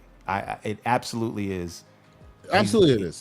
Yes. And then he always has one of those cards ready to, one of those codes ready for people. You know, it's absolutely marketing. That's all it is. Before we get out of here, let's address a Bunk Pie's comment here. He says he hopes that the future of the Xbox full screen experience improves the Windows power management and sleep. Okay, I want to talk about that. I would like to speak to that. So I saw the video the Fox put out. And the Fox was very explicitly testing the MSI Claw 8 AI, which is running that the Intel Arc APU or whatever, right? Now, if you watch that whole video, the Fox will explain he already put out a video that the Strix Point APU, HX370, has much of this handled. So the reason the full screen experience isn't doing it is because Microsoft is leaving that to the OEMs, and in Strix Point, AMD has handled a lot of that, and the way that the Intel chip in the MSI Claw handles it, they would prefer throwing more power at it so you get more performance. But it is not that is a Windows thing or a Windows bloat thing. That what the Fox was explaining, it is on the OEMs to tune it properly, and this is pre-release stuff. So I don't know that we can throw it on the full screen experience. Now, can Microsoft do this? Yes, they can, but as of now, they're leaving it on the OEMs. One thing about the whole slander versus MSI Claw versus this. That wasn't slander. I'm just saying. No, I know it was. They have not tuned it because it's been left to them, and that is a righteous and true statement. I will say though, using the original Ally, which is also a Strix Point device, right? The OG Ally, it also doesn't have great Windows management, and they've purportedly solved that already. But if you try to use the Ally, the white Ally, which I am currently using, which is Boom's Ally, right? It still doesn't do sleep-wake management well in this new frame. So again, to your point, maybe Gen 1.0 release 2 Gen Pop does a better job. There have been updates happening left and right. Actually, during the show, an update happened, so they are updating it. But like even the standard Gen Pop version, the standard version of the Ally, which is a Strix Point device, currently doesn't do really well in the sleep-wake power management stuff on the new device. And also, I want to clarify what I was speaking to is specifically power management. Now, sleep-wake is going to be what power plane you're on, but what I was speaking to is power management, as in how much. You mean how much AI throws at? Yes. Do they use to run whatever task you're doing? So if I'm running Ragebound and the device is running at like 20 watts, does it need to be? Why can't it automatically say, well, I only need 7 watts to do this? Only need 7. Yes. Right. That is the thing that is on the OEM. Yeah, that's combination is different. To a Bunk Pie's point, right? Power management's a different thing than sleep-wake function, and sleep-wake function is a function of power management as well. But like when we talk power management and what you're describing, it's about it using the amount of total system power effectively or optimized so it's not wasting resources, right? And then of course sleep-wake function, keeping the games in memory and keeping everything locked to a point where you don't necessarily have to worry about it waking up in the middle of the night. I would say that sleep-wake function part has not been solved yet. Even in the Ally, it's still kind of wishy-washy. It still turns on when it shouldn't turn on.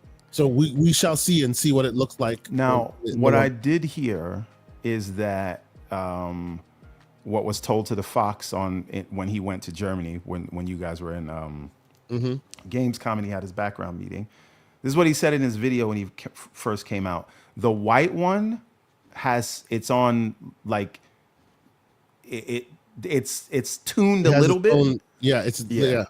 Mm-hmm. But the X is still kind of on one of the default power plans. Yeah. And so at that time they hadn't made any changes from a Windows perspective. So, but again, there's time, and those are things that could be tweaked before we get to launch. So we'll just have to see. The white one is far more bespoke, right? It's far more bespoke than the black one, because the white one is using a chip that no one really will get to use except for them. I mean, it's available, but no one's really using that specific chipset, that Pro Steam Deck chipset, right? Whereas the black one is just the same Z2E with an AI, with Z2E AI enabled. So whatever benefits my AMD levies will get across the board. Whereas the white one is a unique beast that will be, optimized differently. This is why I still want the white one, because that one is a snowflake. It's a little different than the others, Yeah. So we should see how that. That's why it's white, because it's a snowflake. Oh, you son of a! Anyway, I think that's it, ladies and gentlemen. Let's keep it moving. But yes, I hope we answered your question to your satisfaction. We will be keeping an eye on these waters, because we feel like this is where the magic will happen ultimately. It will be interesting. Sycamore had to be here real quick. Drop some slander. $2 super chat. He says, please back up your Windows registry. Also, right, before anybody starts crying, snow's literally white. When I said white snowflake, I don't. Okay, now you're just going too far with it, sir. Where can people keep up with all your ongoings online? So it will be in the Discord, but if you are in the New York tri-state area, come to New York Comic Con this year, because we will be at booth 2039, and we got some new things that we are giving away. Just come stop by the booth, and we'll have some surprises for you. But come check us out there, and obviously we're in the Discord every day. All manner of shenanigans going down. Oh yeah, and that's it, man.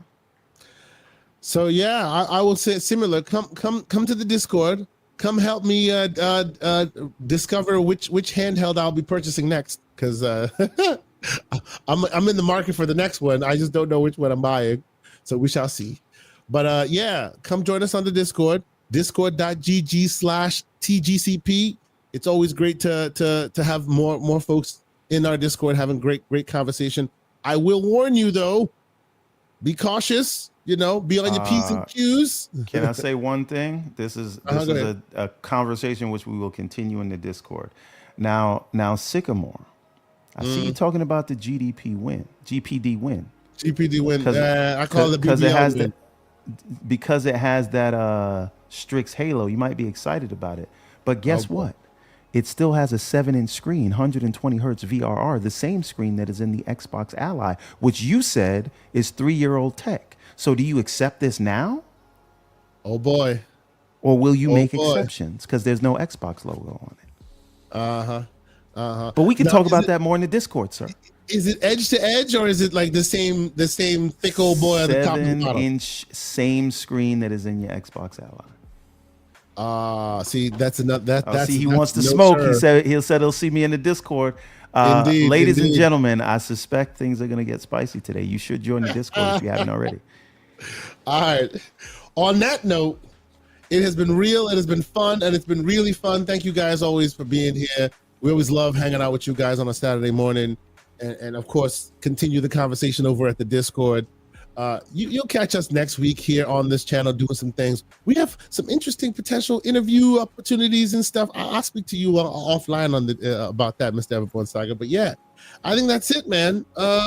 Anything else? Nothing, man. As Soil Tech says, we are civil on YouTube and monsters in the or slander in the Discord. In the Discord, yes. If you too want to get the full screen experience running on your device, about 3.5K people have watched it right now. Go check out the video. It's on the GCP channel. Also, the video of it we're running on the Legion Go did pretty well, over 10K views. So thank you guys so much for watching this stuff. We really appreciate it. Getting more folks, more eyeballs on the stuff. Thank you all so much for continuing to rock with us. And I guess that's it. We'll see y'all next week. Hopefully TGS is mad fun. See y'all next week. Peace. Nice to be in orbit.